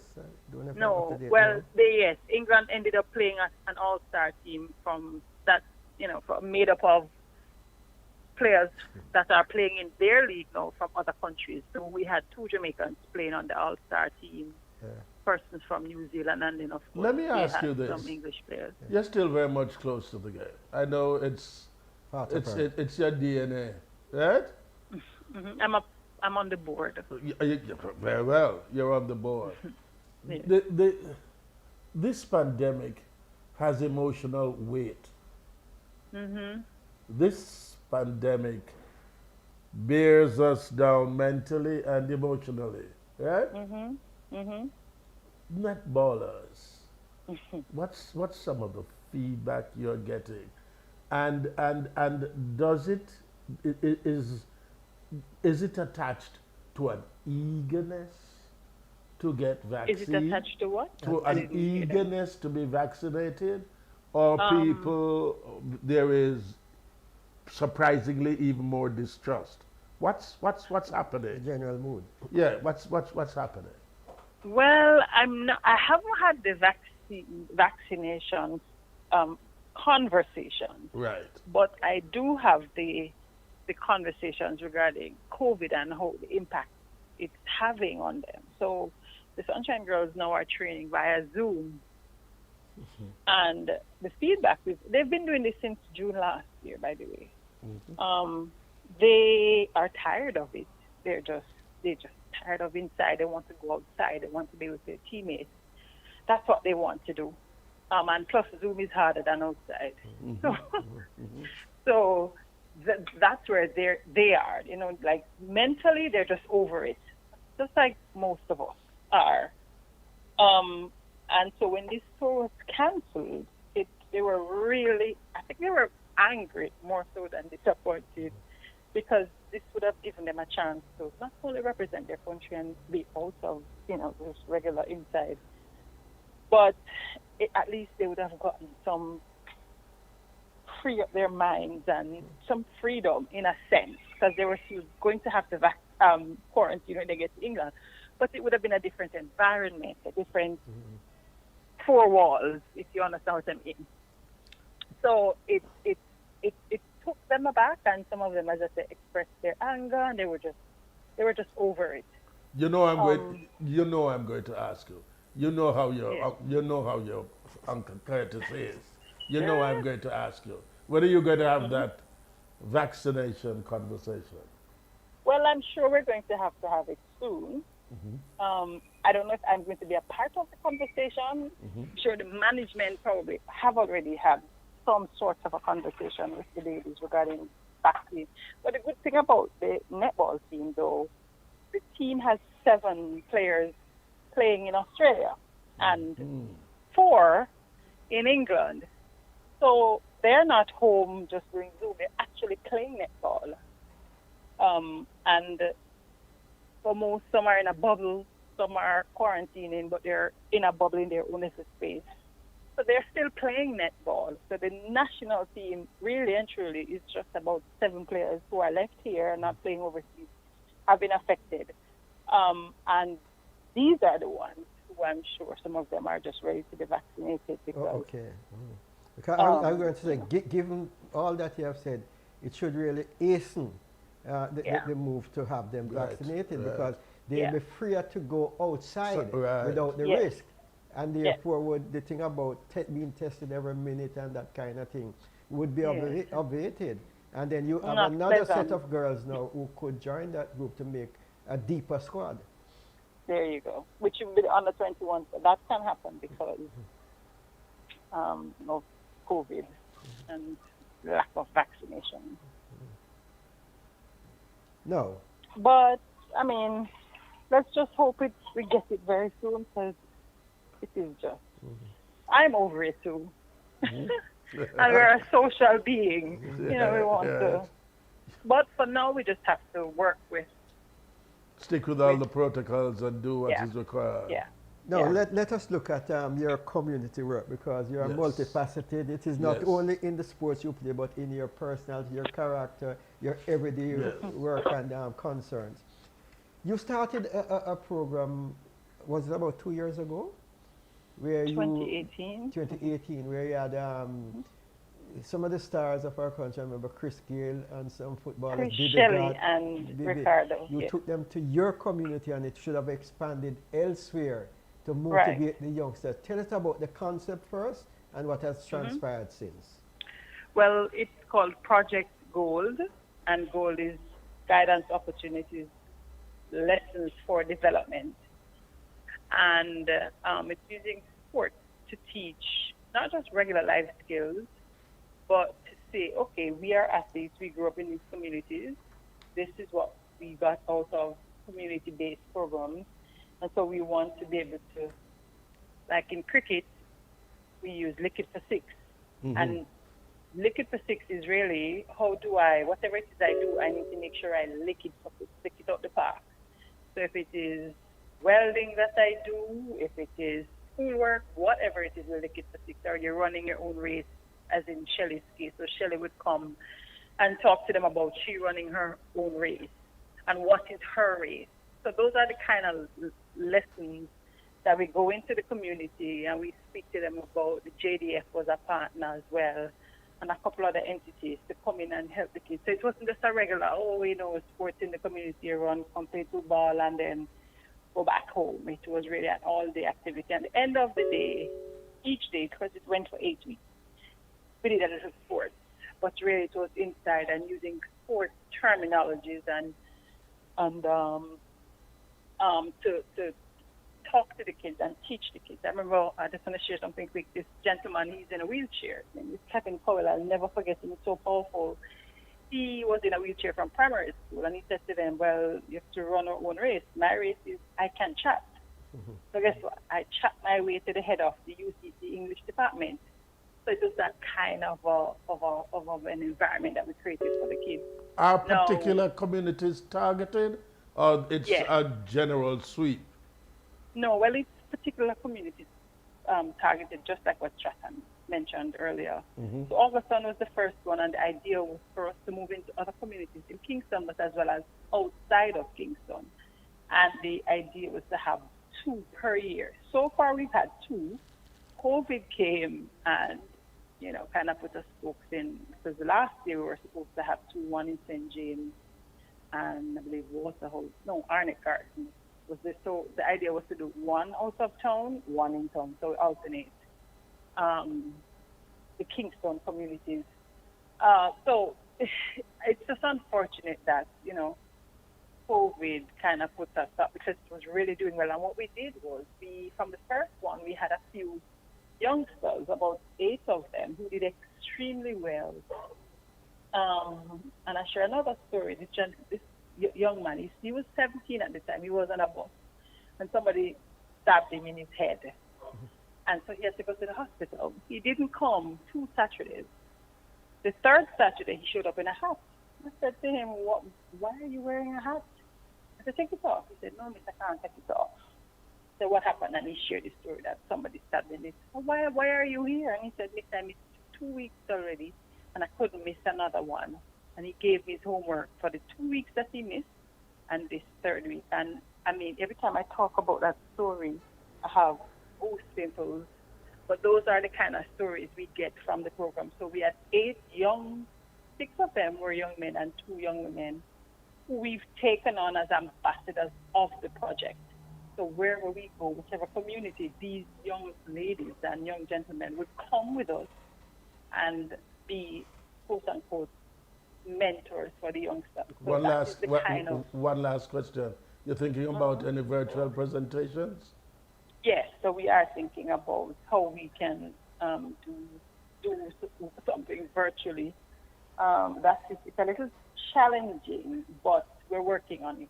Okay. The measure of the woman. Yes. Simone Forbes. Yes. Thank you for joining us. Thank you for sharing your time. Thanks for having me. Yes. Thank you so much. Real chat. Chat to chat. Chat to chat. We'll be right back.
we're still discussing the pandemic and the effects thereof, right? We looked at ivermectin. We looked at elite and leading athletes, like those qualifying for the Olympics in particular, being considered to be placed on the priority list for vaccinations. We must have a look at our education system. Facilitating face-to-face classes in a pandemic spread as it spikes as well. Is this feasible or sheer folly? Is there a path to be taken? And folks like the Reverend Ronnie Thwaites, who we'll have later on in the program, said to us in a few programs back that he had spoken, he had an enlightening conversation with a Professor Winston Davidson, right, about that possibility. Public health specialist and telemedicine research pioneer. Professor Winston Winty Davidson, thanks again for engaging us for Unreal Chat. Hello? Yes, sir. Yes. Hello. Yes. Is there a path to be taken? We have a template. Is this thing big on we? Look. Yes. Talk to me. The fact is that today, March the 4th, yes, would be over a year that this pandemic has been with us. It will be with us most likely until the year 2022, maybe by summer 2022. So therefore, what we are talking about is a pandemic that over the last, will last at least 2 years. And during that particular period of 2 years, the target population that will not be engaged in the process of learning will have fallen behind. The question is the country prepared to fall behind, to allow that generation to fall behind? Or is the country prepared to do all that is necessary to ensure that they, in fact, get the necessary education? Now, what is the problem? The problem is that we do not have the resources to ensure that all the students who, in fact, need to have the facility of online training, we do not have those resources, especially for the students who are most vulnerable and most challenged, those who are poor and in the rural areas. And so therefore, because we do not have those resources, it simply means that we either have to make the sacrifice to put those resources in place, or if we can't put those resources in place, then we have to go to some other alternative. What are the other alternatives? The alternative is that we would allow a system whereby we get a staggered system of having the students go to school in a staggered way. In other words, if you have 40 students in every class, there's no way that you are going to succeed in mitigating the spread of the disease if you continue to go on as usual, business as usual. Mm-hmm. The 40 students within each class, especially in primary, etc., and secondary schools, will just lead to you creating an incubating nest of COVID spread. Because number one, we know how the virus is spread. Number two, we know that if you put people together and there's one person, it will create conditions for the rapid spread because of the interactivity that's taking place. So you would be literally having an explosive incubating cauldron that would just create rapid community spread. Now, that is not an option. And that scenario is certainly not an option. And so, we can discard that scenario. The question is, how can we, knowing what is the bottom line to try to continue some form of education so that the students do not lag behind, right, and for as much as they have been so far. First of all, we would have to ensure that the public health protocols necessary for the prevention of the spread of the disease are put in place. What are those protocols? Firstly, if you don't have to look very far to see those protocols, every day you see those protocols. Where are they most vividly displayed?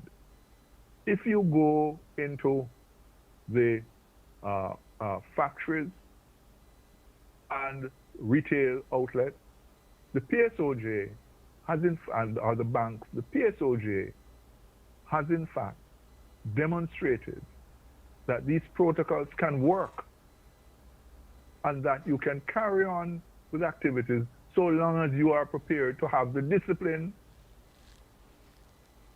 and exercise the discipline to ensure that these protocols for maintaining, for mitigating the spread of the disease are in place. First of all, you need to have rules and observe those rules, and you have to have persons monitoring those rules and managing those rules. Is it possible to do it at school? Of course it is possible. If you have the discipline and if there's total unity and unanimity and consensus and an understanding. On a staggered basis. On a staggered basis. What's that, please? On a staggered basis. On a staggered basis, yes. Yes, because you have to maintain social distancing in the classroom. And so therefore, it is impossible, right, to have business as usual with 40 students in a classroom. You may have space, right, if you can get a 6 feet separation, etc., in the classroom for maybe as much as 15 to 20. And then you stagger the class. And then for those students who have access to Wi-Fi, you can also have them be in class while it is done, if the government puts in place the necessary bandwidth in the districts, or put in the districts so that it can take place. Now, and so therefore, if you can change the format of the class, the numbers of students in the class, maintaining social distancing, monitoring, right, so that every single child has a mask, and the mask becomes part of the uniform.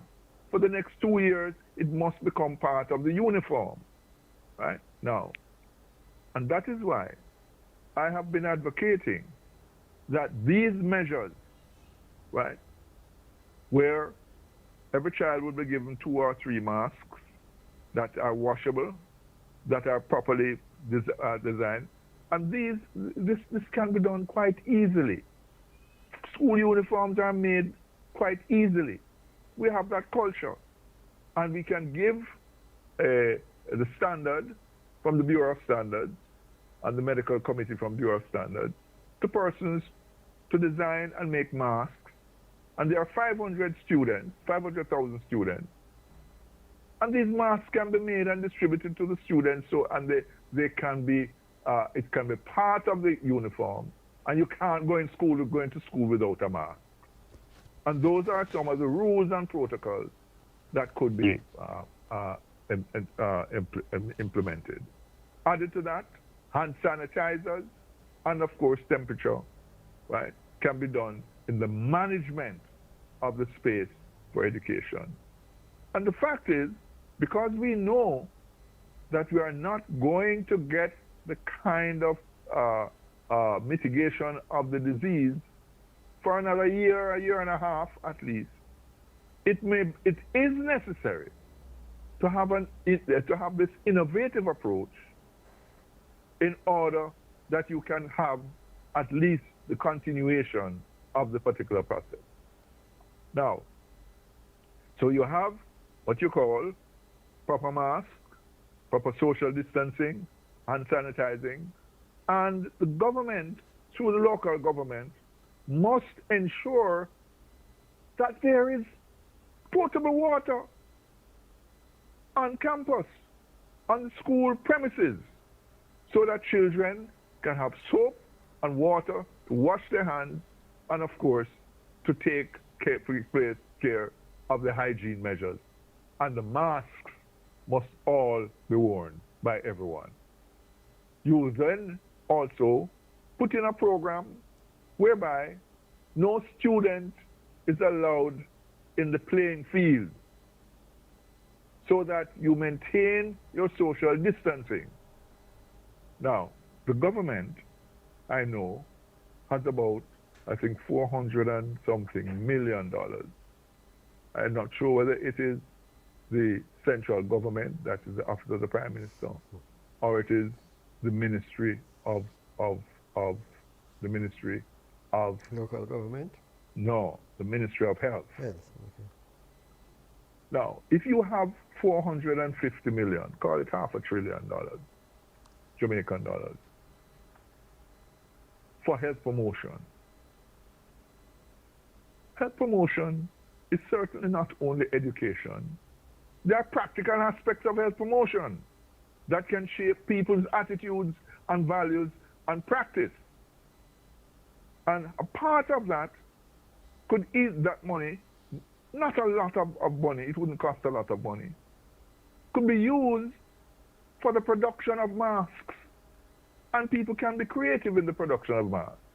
If your uniform is khaki, then you have khaki mask. If your uniform is green, then you have green mask. If it's orange, you have orange mask. Whatever, if it's purple and white, like my school, Kingston College, then you can have purple and white mask. Yeah. And you make these available in the book room or the bookstore so that every child has a mask. And every child knows that you can't come into school without a mask because of the nature of and urgency of the situation and the need to control well, the particular pandemic. Professor, you are quite professorial. Yes. Didn't see it worthy to interrupt you at all. It's something which can be played over and over and over as a template for the future. You're in another year and a half, and we have to be disciplined and we have to be guided. And I think we would have had that guide from your presentation. We'd like to thank you very, very much. Thank you so much. Thank you. We'll be right back after this.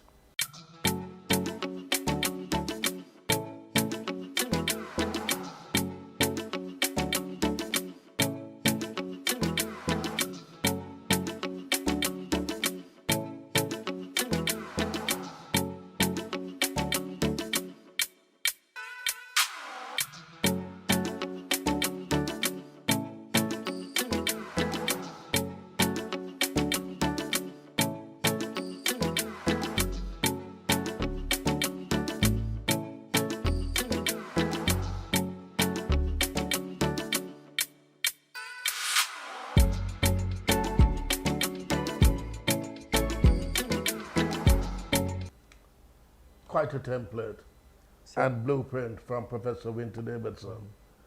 The gentleman who said he spoke to Winty about such a template. Let's ask him the very said question.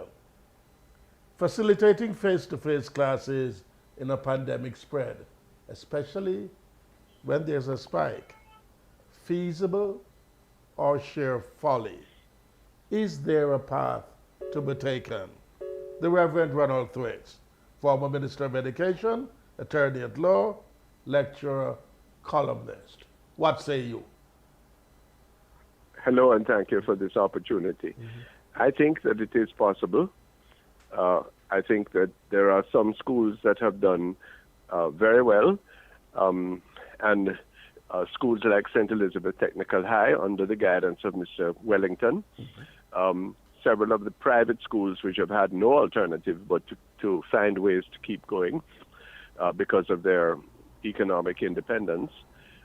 Schools like the American International School of Kingston, which, although having some resources available, have very carefully prepared protocols which are entirely transferable to many of our other schools. I do not believe that we have done all that we could to resume face-to-face learning, fitful though it may be in certain circumstances, because we have not appreciated how dangerous, vulnerable, may I use a stronger word, deadly, the learning deficit that is being silently accumulated is going to be. What is it that has not been done so far, Mr. Thwaites? Several things. One, staggering of classes. Two, the utilization of the shift system. As much as I have criticized that in normal times, it is appropriate for when you have to bring children in and out. And the blended approach, which the authorities said they were devoted to, they were accepting, but which in fact has gone by default, where you can bring in your children in groups, say for 1 day, 2 days a week, and then the next day or the day after they have virtual work or homework that has been given to them on paper. These are all ways which we could deal with. We have to do it. May I just emphasize again before you question further? For two reasons. One, our children are suffering emotionally and psychologically by being without, for most of them, the single structured occasion of their lives. And related to that is the fact that my estimation is that a half of our children are suffering irremediable nutritional deficits because they are not getting food at school and there is insufficient food at home. You point to something else, because especially in your last article, because in the very first paragraph, words to the effect, we have been here already. This happened when we had polio. We simply had to repeat a year. We had to repeat classes. And this is what is bothering me. We are clearly, you mentioned deadly effect. We are clearly having children left behind, not even because they're slow learners, but because of the connectivity problems with the internet. So you're either going to have to do one or two things to bring everybody up to speed, as you have been almost crying aloud about, clamoring about. We have to find a period when, all right, fine, whether you want to do some median test to see who is still on the cutting edge, who is still there, and decide that for the rest, you have to have a remedial period of classes, because it will get everybody on a balance, so to speak. Why is it that we are not all behind repeating classes? What is the problem? I believe the problem is one of pride. The problem is one of delusion, and the problem is one of reticence on the part of many of the factors in education. Let me explain. Pride, because we do not want to acknowledge that there are significant deficits in our education system. We say so, but we are not prepared to take the steps to correct it. Two, delusion, because there are those who really feel that virtual education has been good and has covered just as much as might have been covered in the classroom. There are those who live in that bubble. And thirdly, there is a policy indecision. Our teachers have not been clear on their willingness to return to the classroom. And for good reasons, some of them, and for lazy reasons, others. And certainly the Ministry of Education has not issued clarity at this point on it. The Prime Minister says that he's aware of the learning loss, but he has not yet told us what he's going to do about it. At the same time, as we are now cramming children into readiness for this PEP exam in 2 weeks' time, dissimulating by saying, oh, that exam is about abilities. It doesn't really matter what you've learned and you haven't. It's just what's innate in you, which is nonsense. Absolute nonsense. And we are preparing ourselves, again, cramming our students for CSEC examinations, where either they're going to perform dismally, or more likely, gentlemen, the exams are going to be watered down, and then the consequences will follow those students unknowingly, and the rest of the population unknowingly, for the rest of their lives. Indulge me. When for students in grade 11, grade 12, grade 13 who do the natural sciences, and who have not been able to have laboratories, lab work, for obvious reasons, because that's a hands-on thing. It cannot be done effectively virtually, although they try. Okay? When that person comes out with a pass based on a reduced standard for physics, chemistry, and biology, matriculates into the medical faculty of the university here or where, yes, and passes out as a doctor, you want that person to operate on you, please? No. So, Ronnie, should education be a national policy? And I say that to divorce it from politics, that you want to have one-upmanship here and there, because it's such a critical and grave matter that it should take all the minds to come to a consensus as to the way forward. And let me add a rider. If it is that the transformation in education program, which I even interviewed you when we were doing that documentary, was a program that was a collaboration between all parties. Why can't we see returning to school, to classes, fixing this education problem that we now have as a result of the pandemic? Attract the sort of collaborative work needed between all parties. Why are some people saying that they're not being listened to, not even being engaged, just like the issue with crime? Well, I spoke earlier of pride. There is no arena, not even religion, with which I'm familiar.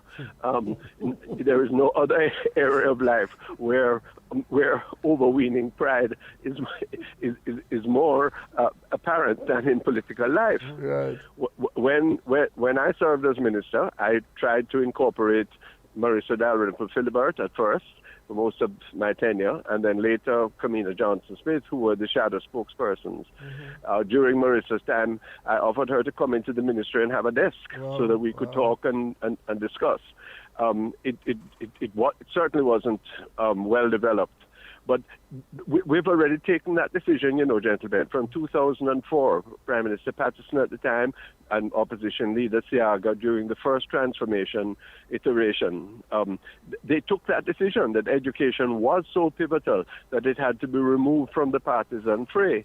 Regretfully, that was a good intention, but it certainly hasn't been a realization When I visited with former Minister Reid, who succeeded me, and more latterly with Minister Samuda and Minister Williams, I offered any help I can give.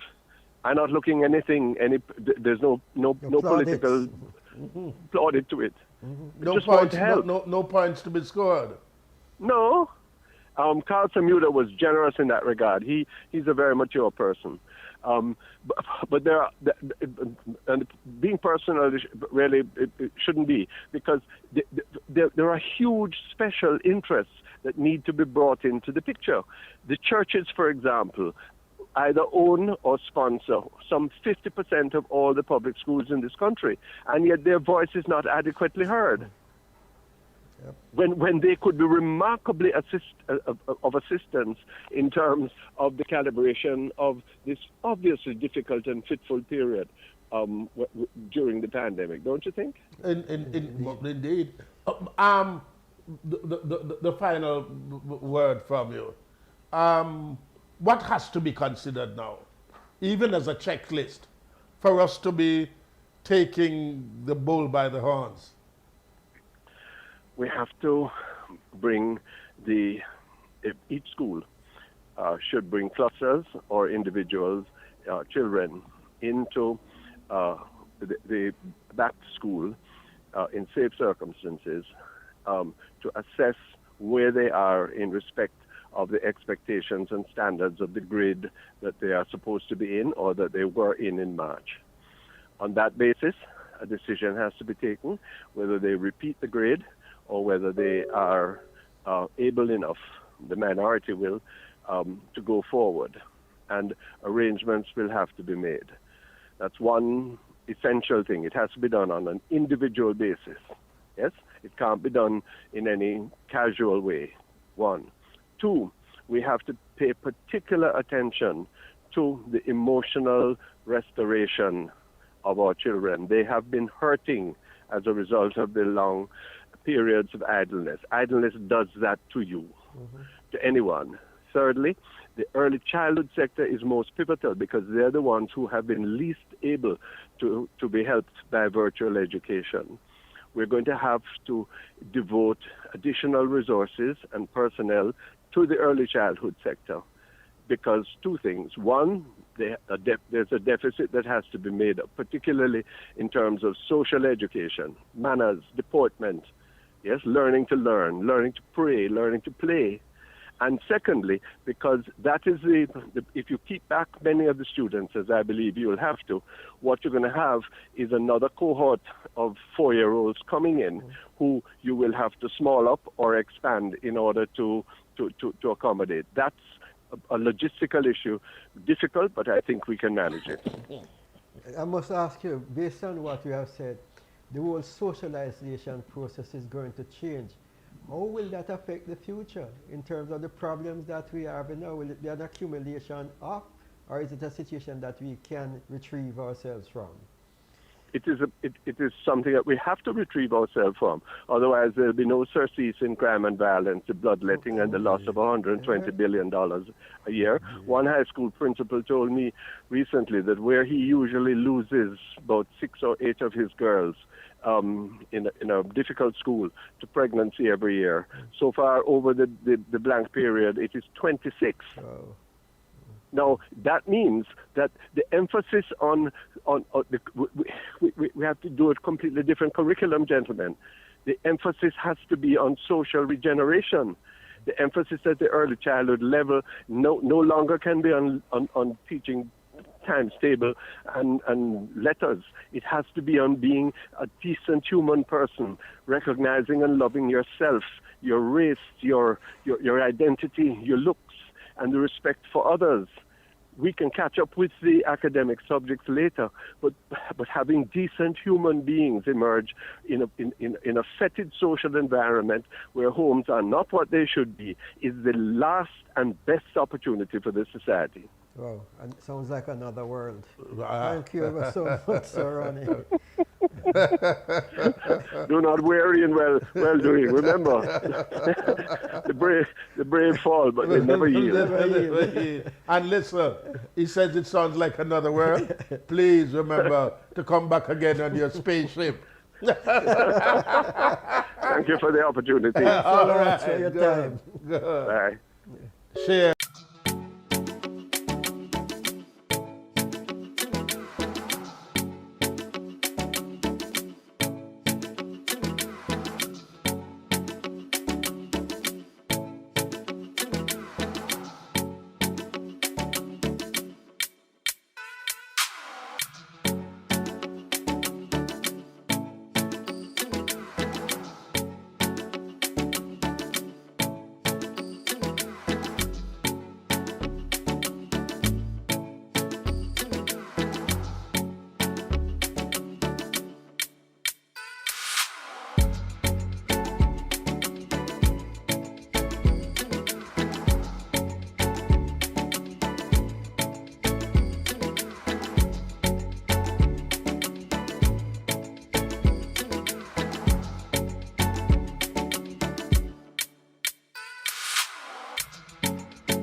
Back with Real Chat, back with the type of chat that we must continue to have on facilitating face-to-face classes in this pandemic spread and with this particular spike. Challenge as it was before the pandemic. Yes. Even worse than now.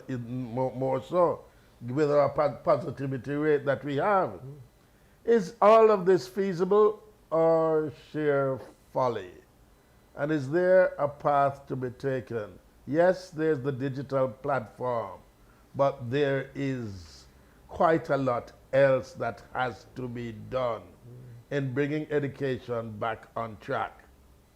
We're going to be talking now to an old friend of ours, Mark Anthony Jackson, principal of Ascot Primary. You're supposed to be on leave, but you're a man with a mind, so we have to pull on your shirt sleeves. What else you need for the papa? What is, because yes, digital natives though we must be, there's a significant number of students with the sort of interconnecting problems of the internet. Whether we like it or not, several students are being left behind. What is the way forward in fusing, as we must, the digital landscape with some amount of face-to-face classes? What weighs down on you as principal of this primary school? Well, firstly, good evening and thanks for having me. Like I said, I'm on leave, so the little that I glean from reading and those persons with whom I interface tells me that the problem of students not being able to get online to access quality education still exists. I know that the government have made some strides in giving parents some grant to the amount of $20,000 to assist with getting devices. But the problem has so many sides to it that even if they do acquire the instrument, then the next thing is, can I afford the Wi-Fi that is necessary, the internet connectivity to facilitate these classes? So that in itself is still a sore point. Now, you mentioned earlier, having face-to-face classes, is it folly or is it feasible? The way I have seen it happening now in some schools, it is a feasible folly. Because, and I say that to say, yes. For example, teacher X left school in March with one class of 35 students because of COVID. Since COVID, we have come up with the Ministry of Health protocols for the physical distancing and so on. Now with the face-to-face, the advent of face-to-face, I know of teacher X now having to split that class into 2 classes, which means they are in 2 separate classrooms, and teacher X is still expected to teach both classes. Now, for me, that's not feasible. That's why I call it feasible folly. And it is counterproductive, because when I leave classroom A and say do the work and go to teach classroom B, I can't guarantee that the Ministry of Health protocols are being exercised by those students. We know already that the students are not the type who will sit quietly. So we need one stagger, not many classrooms for one teacher. Exactly. So my question is, the ministry would have sent out to say from August, if you were to look at your population and divide these classes in terms of the Ministry of Health protocol, how many more classes would you need and how many more teachers you would need? All of that information went to the ministry. So how then, months down the line, we're advocating for face-to-face and those kind of underground things were not done? I don't understand it. And what, you see, you know, in the pandemic when cases I'm going to beg you to hold your point. You know, it's like one night watching television news, and I'm sure, again, it's just headlines that we never assiduously pursue. It's just a story and it's going past. Just as you are highlighting here, how we're going to be dealing with the pandemic and a lot of ancillary staff workers that you need now to enhance your public health framework at school. A lot of them now, you're sending home. How you do that now, in this time? But there we go. That's why I'm saying the necessary. Because this is what is happening, you know. Am I right, sir? In many schools. Yes, you are. In many schools, the ancillary staff is now home. Yes. So how do you enforce protocols now with the ancillary staff gone home? When there's a greater need, because you're talking about a shift system and certain things should be done to keep the sanitizing possible and frequently. You say true, we're not big brain people, you know, so what can I say? Yes, but my apologies, Mark Anthony. Please, you were saying. Yeah, and I am saying, while the cases have increased, right? We're having face-to-face while the cases are increasing. And the aim, of course, is to try and equip students for exam. Yet still, you have that one teacher going across 2 classes, and you cannot guarantee that the school itself is not becoming a place where COVID is being spread, because the teacher has to be stressing his or herself thin across 2 classes. That in itself can result in burnout. And when a teacher becomes burnt out, of course, your immune system inadvertently is now compromised and you are more susceptible. So, you see, there are a myriad of things. While we can't just talk about having face-to-face and we don't look. You mentioned the ANSIL staff. For high schools, most of the ANSIL workers, they are paid directly from the ministry. For primary schools, you may have one who is paid directly. The others who the school may employ would depend on Tuckshop. Tuckshop is not in now to pay those persons. So it begs the question, like you mentioned, where will the resource personnel come from now to do the sanitization and the kind of cleaning that you need to facilitate this face-to-face process? And for me, I think we are playing with fire.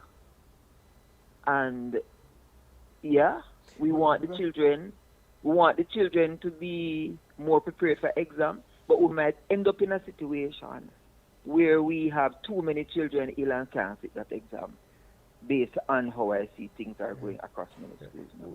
We are at a place now, Principal, where community action would tend to help the situation, but it didn't foster that sort of partnership.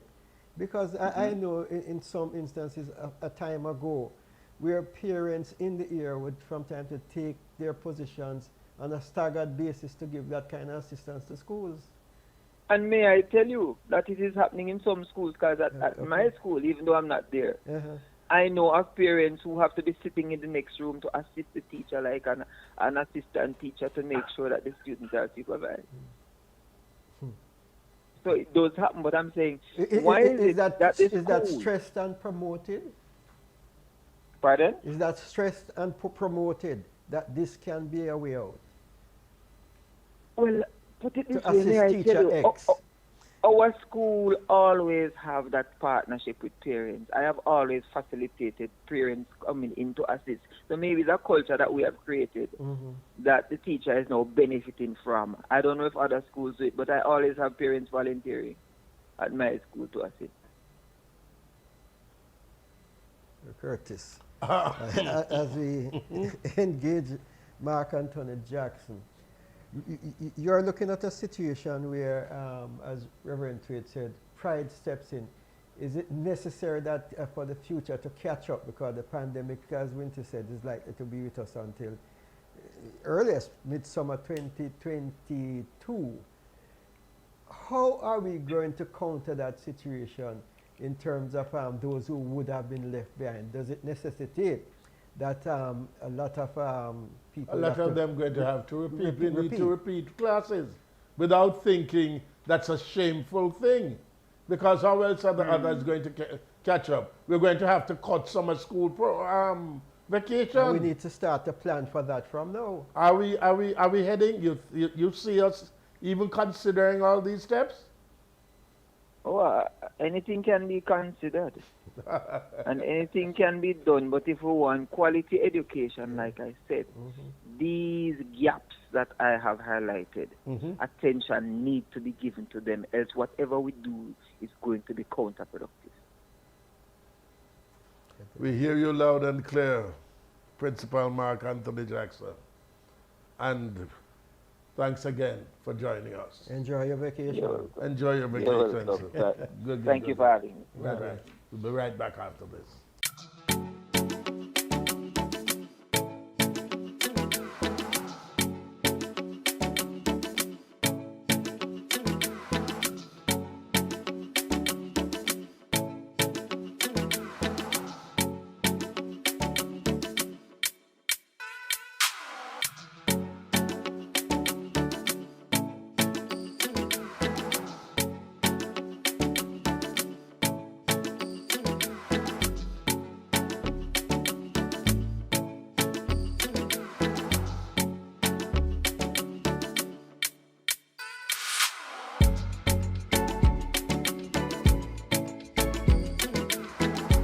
Welcome back to the Real Chat. To Real Chat. Remember always to share, subscribe, support the program by contributing to the Cash App, $Real Chat. It keeps us alive and keeps us running. And I'm sure you would have learned a lot from the quality guests that you have provided week after week. Mother of 2 attending primary school. We've had her before, talking about her children adjusting to the digital platform and landscape. But she is a woman of the average household. So they're increasing socioeconomic challenges. Face-to-face would be discounting some of her problems. Clearly. But as she says to me earlier, rather to have live children. So I just have to find a way around what is happening and the struggles of keeping them safe at home and feeding them and nourishing them and so on. And of course, she told me earlier too that her children want to return to face-to-face school. Kimberlyn Edwards, is this possible in this pandemic? Is there a way? How you see it working? Are you one of the parents who go to Ascot Primary and assist the teachers? Can this work? Well, I'm not one of the parents that go there and assist the teacher at this time because I have to out there looking food for them to eat. out there trying to do something for them to get food on the table. Right. We're going to assist the teachers. The time is not there for me to do that at this moment. That is the other side of the equation. That's the other side of the equation, right? But what do your children share with you in terms of the desire to attend the face-to-face class? Well, as for my daughter, my son is likely to be on the online class. I don't know why he just have himself in that way. Not talk about school, not talking about that he want to go back to face-to-face class like he's saying that he's prefer to be on the online. But as for my daughter get the experience to go back to school like about 2 weeks ago, so she was excited about being at school for the first day. So by the following days goes by and she have to go. You don't have to be there waking her up to go to school. She always gets up ready on time. She's so excited about the face-to-face class. I don't know what is going on over there that I don't know. Is your son getting on? Because you say, you know, he's attentive, he's quite comfortable. Or is he getting on? My son? Yes. Yes. Well, so far he's getting on because he's trying to do some assignment that he gets. So he has some friends that in the same class with him. So they will like have a group that they make a group for themselves on the WhatsApp thing. They make a group. So when they get like a project or a work, they come together both on the online classes and the WhatsApp group that they make and combine together. Like my son would say to his friend, when you think about that question there and so forth, I sit down and I listen to them and I watch them. So that is what I see coming out of my son from the Ascot High School. So it's like he has a friend that help him on the WhatsApp group that they make up together. That WhatsApp group is shared by parents too? No, it just share between them when they get like work together and one don't understand. They use it for them purpose to do the work there. Okay. So each one helps each one. Okay.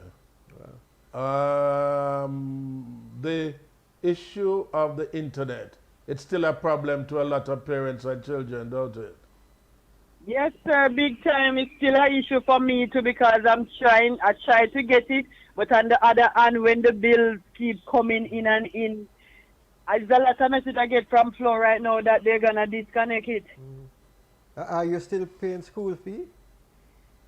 If I'm still paying school fee, no, I don't pay school fee for Natalia, who is at Ascot Primary. I don't pay school fee for her. But I did already pay my son's school fee before the COVID. While the COVID was in there, they said that if we don't pay the school fee, our children not going to be able to get on the online classes. But the online has proven to be another taxation. There's no relief. You have to pay the fee and you have to pay to access. Yeah, you have to pay to get the receipt. We have to pay it at the bank, which is Kosher Bank. So when you get the receipt, now the school get a copy, you get a copy. So therefore, that to show that you pay your child's school fee. Without they paying the school fee, they cannot get the link to access the subject areas. But it adds to the light bill at home at a time when normally they would have been at school and you'd have saved something there. It would have been nice if the internet providers were giving you a lot of discounts for to get the internet, don't it? Because it's a lot of us now has the internet, which did not have the internet before. Because remember that most of the children are on online classes. So most parents try to get the internet now, so they get a lot of customers from us. You should at least get a little more discount for various packages, right? You think? Yeah, or give us as parents a packages for our child to be on the online classes. If I heave up the children. What more would you like to see happening for school and for children attending school right now? Well, what I would like to see happening right now, I would like to see like parents get more help with the children in terms of who cannot manage both the internet, get some other help. If nobody cannot help them with the internet for the children to do the work, some other thing can come up with help the children otherwise from that, for them to not leave out of doing their schoolwork, everybody would be on the same track. Nobody would be left out. There was a time when both your children would be at home. One is now back to school face to face. What is recreation like, and how do you monitor that with the time that they have, perhaps some of it idle time? Oh, you said there was a time when one would have to go to school and one would be at home. No, but the two were there before. How you manage the idle time with them? Oh, well, the idle time with my children now, I don't play with them. I give them time for them to do like their own chores. I give them time when they have to take up their books. I give them like a couple hours for book time, and I give them their time for like to watch a cartoon or two. So I have them doing things in between. Good. So I don't have a whole day for them watching TV. I'm not in that because I'm alone with them, so I don't have time for play. So if a book time for these couple hours. And if you go and finish book and watch a movie, fine. So I try to make them do everything in between. How are so you? if you have all chores, you do your all chores, and you know if you have time to go up on your class or go school, you get up and you do your all chores, you go school. When you come home, you know if homework is done, you do your homework. Make you a little time, you can watch a cartoon or watch a movie. Yeah. So I make them do everything like in between. How are you adjusting? Go again with that, sir? How are you adjusting? Because there is there's much more of a demand on you being a part of the process now. How are you adjusting? Well, as for me right now, I'm only praying to Father God to make a better way right now, honestly, because sometimes I'm wondering how things happen. But just have to pray to God and say how things going to happen. Because honestly, it's rough. When I tell you say it's rough, it's rough, it's rough, it's rough. I just the mercy I got sometimes make me not give up. Well, we want you to hold on, and we want you to keep fighting, because if we all keep pressing on and sticking to it, right, and not giving up, we'll eventually get there, right? And it is good to know that the children are receptive. They are in control, I guess, by your stewardship, and that you really have maintained a good program for them. Yes, sir. Thank you very much, Kimberly. Yeah? Good. And we'll check in on you and check in with you from time to time. We promise you that on Real Chat. Yeah? Yes, sir. I'm appreciative of it. Good. Thank you. Thank you. On that note, we can bring to a close another enterprising afternoon of Real Chat. Yeah, there's some good thoughts were provoked and good answers given, and I think we are very much clearer. And the whole situation with the drug there, Ivermectin, Ivermectin. Yes, it is. It can complement the vaccination program. Right? I've done some reading on it, and a number of studies done, right, which has been neglected, as Dr. Dawes indicated, that it is because there are people of a lesser content, you know, that they are not being looked at as if those studies were done in, say, in London or the US. But they are done, and it has had some efficacy to it and some use, which could be utilized in some instances elsewhere. And not at the last minute. And not at the last when minute. You throw your hands up and say, well, let him have it then, or let her have it then. You know? Oh, God, because you have heard, since we spoke last week, Chris, about increasing situation where people are selected to die. You know, there's a viral thing now where the children of this elderly man who had done well in terms of supporting various communities was taken to hospital, had to be on a chair, half a chair as it were. And when they offered to buy a bed and to buy the oxygen which was necessary and which had finished and may have taken his life, that they said that to check with the minister first before that could be done. We all want to be engaging each other, listening to each other in what we do as a recourse in taking on the pandemic surge, right? Come next week, We'll keep exploring. We'll keep examining. Right? Always ready to chat on the Real Chat. See you next week at 3 to 6.